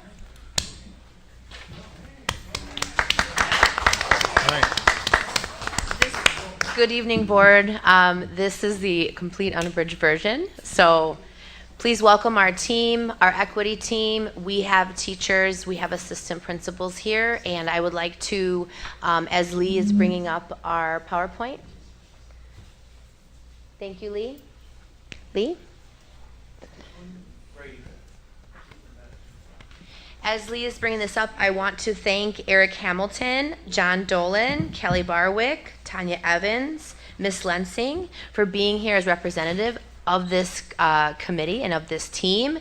And I really want to thank our chairs, Dr. Vassal and Mr. Weber, for all of their hard work in putting together the research and the recommendations and suggestions for our board tonight.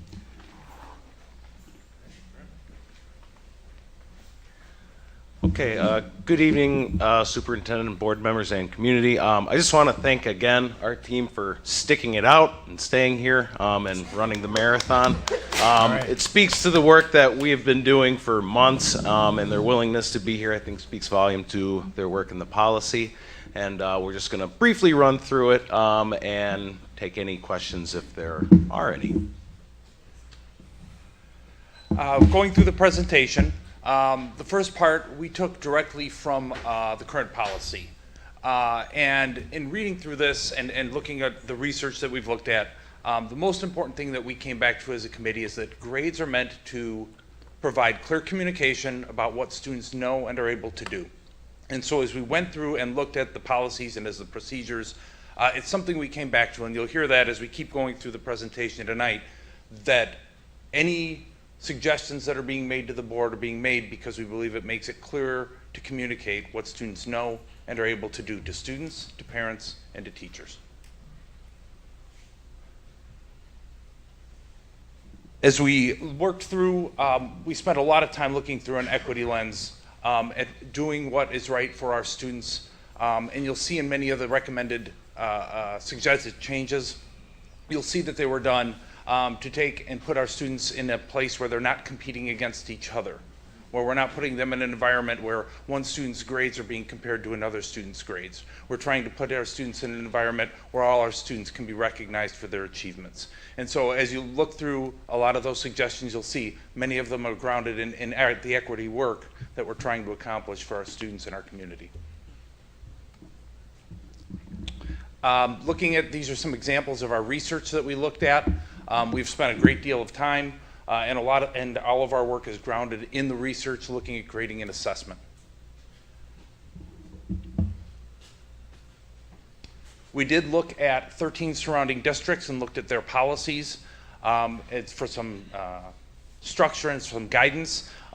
Here in Waukegan, ours is very unique. We include our policy and our procedures in our board document, which is something that's unique compared to these 13. So even as we looked at those, we had to take a very different look at our work because it isn't something that translated directly over from other districts. Okay, so we will briefly articulate some of our policy recommendations as they are stated. Our first one is the committee recommended to combine our grading and final exam policies 5212 and 5213 into a single policy so as to make our policies more efficient and easier to navigate. Our second recommendation had to do with the summative formative breakdown in grades.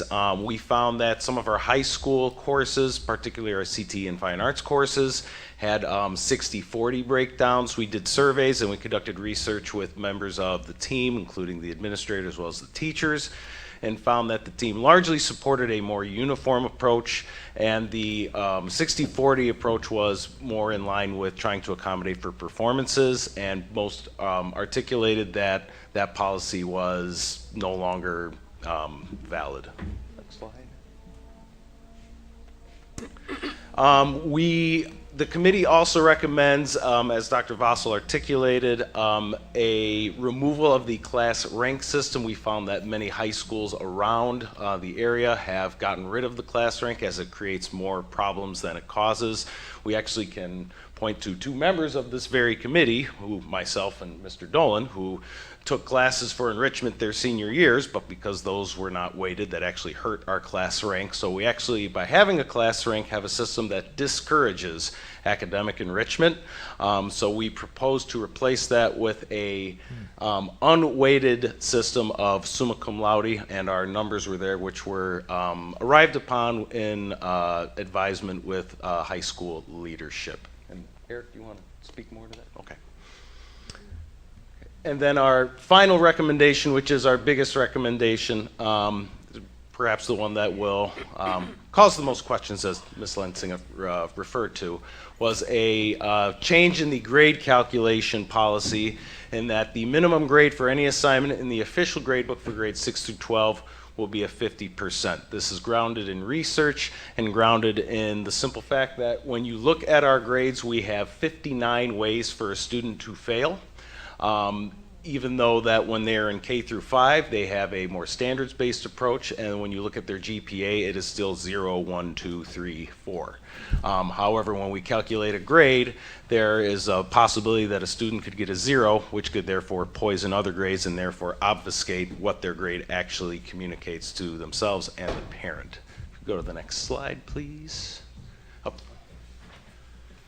And we wanted to put an example in here of what a 0 does to a student's grade. If you take a look at a student who has got 75% on 4 assessments, most people would agree a student that has a 75% on 4 assessments is probably a C student. If you look at the left column, if a student has a 0 in there, that student is not a passing student until their 5th exam.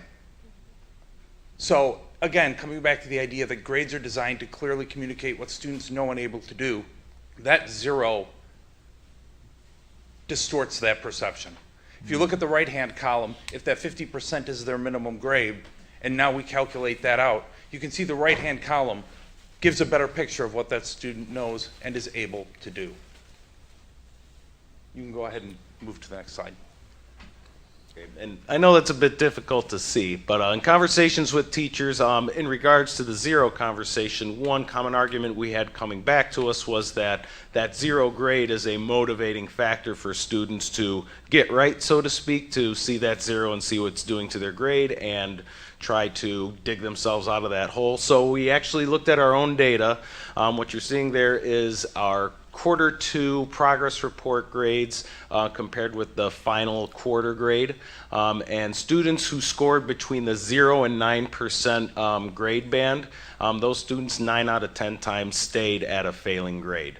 So the notion that a 0 motivates students to lift themselves up is simply not supported by our data. And in case you're wondering, if you look at the quarter 3 data, that is actually even more condemning than that piece of data we have there. The only reason we didn't include quarter 1 is that with so many students who come in and out of the district at the beginning of the year, that data can be somewhat compromised. Go to the next slide. And I can do this one. In terms of our next steps, assuming this is passed, or your recommendations, is ensure that grade books and grade calculations match the 50-point scale. We have been working with IT to determine how that would work in Infinite Campus. Unfortunately, at this point, it doesn't look like they can automatically set grade calculations to 50%. However, we can run Tableau reports, which would be pulled by building leadership, and conversations and professional development would occur to help teachers adjust for this. We actually already have several teachers that use methods like this already, so it wouldn't be as massive of a leap as some may think. But we definitely need to communicate grade calculation changes to students and parents and give them an idea of what to foresee should these changes take place. Work with our middle school and high school leadership, which we've already begun to do to a degree, however, with a great deal of caution because this is by no means set in stone as of yet. But in terms of how we communicate and how we make sure our staff is trained to handle these potential changes and be able to work with our high school and middle school staff to prepare retake and reassessment policies and procedures, which are crucial for this policy to take shape and be effective. I just had 2 clarifying questions. I just have one question. Your presentation said you recommended combining the grading and final exam. When I posted, they are separate. So can you please send me the combined recommendation so we can get the right one posted?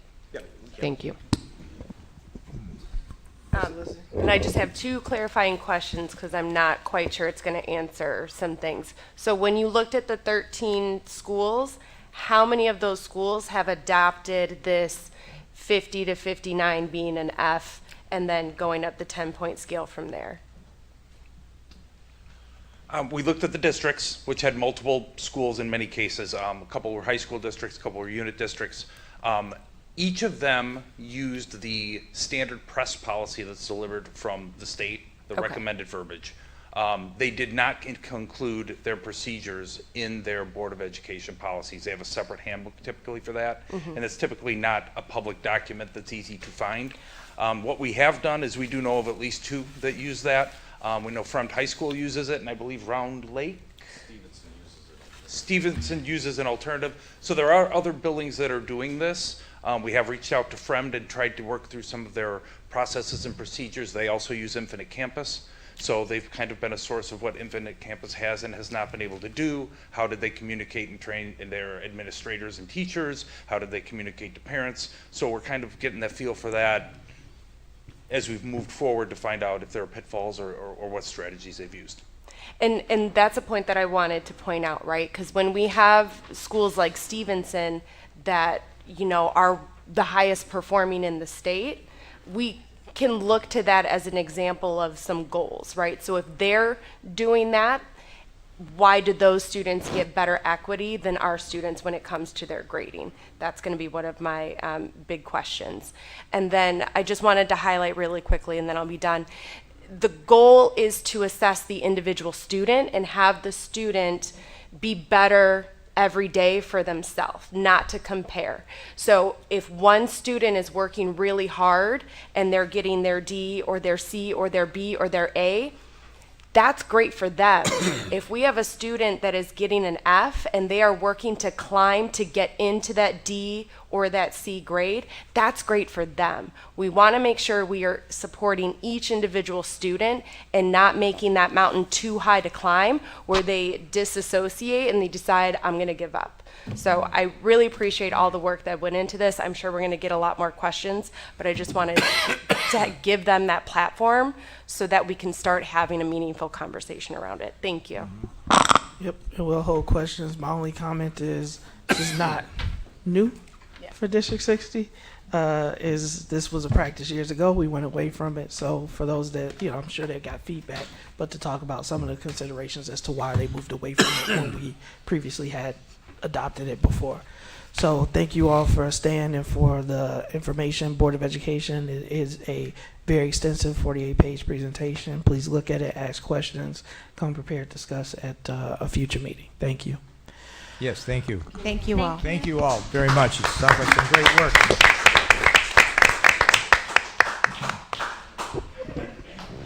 And we will repost in the information item the correct first reading policies so the community can look at that for the combined grading and final exam.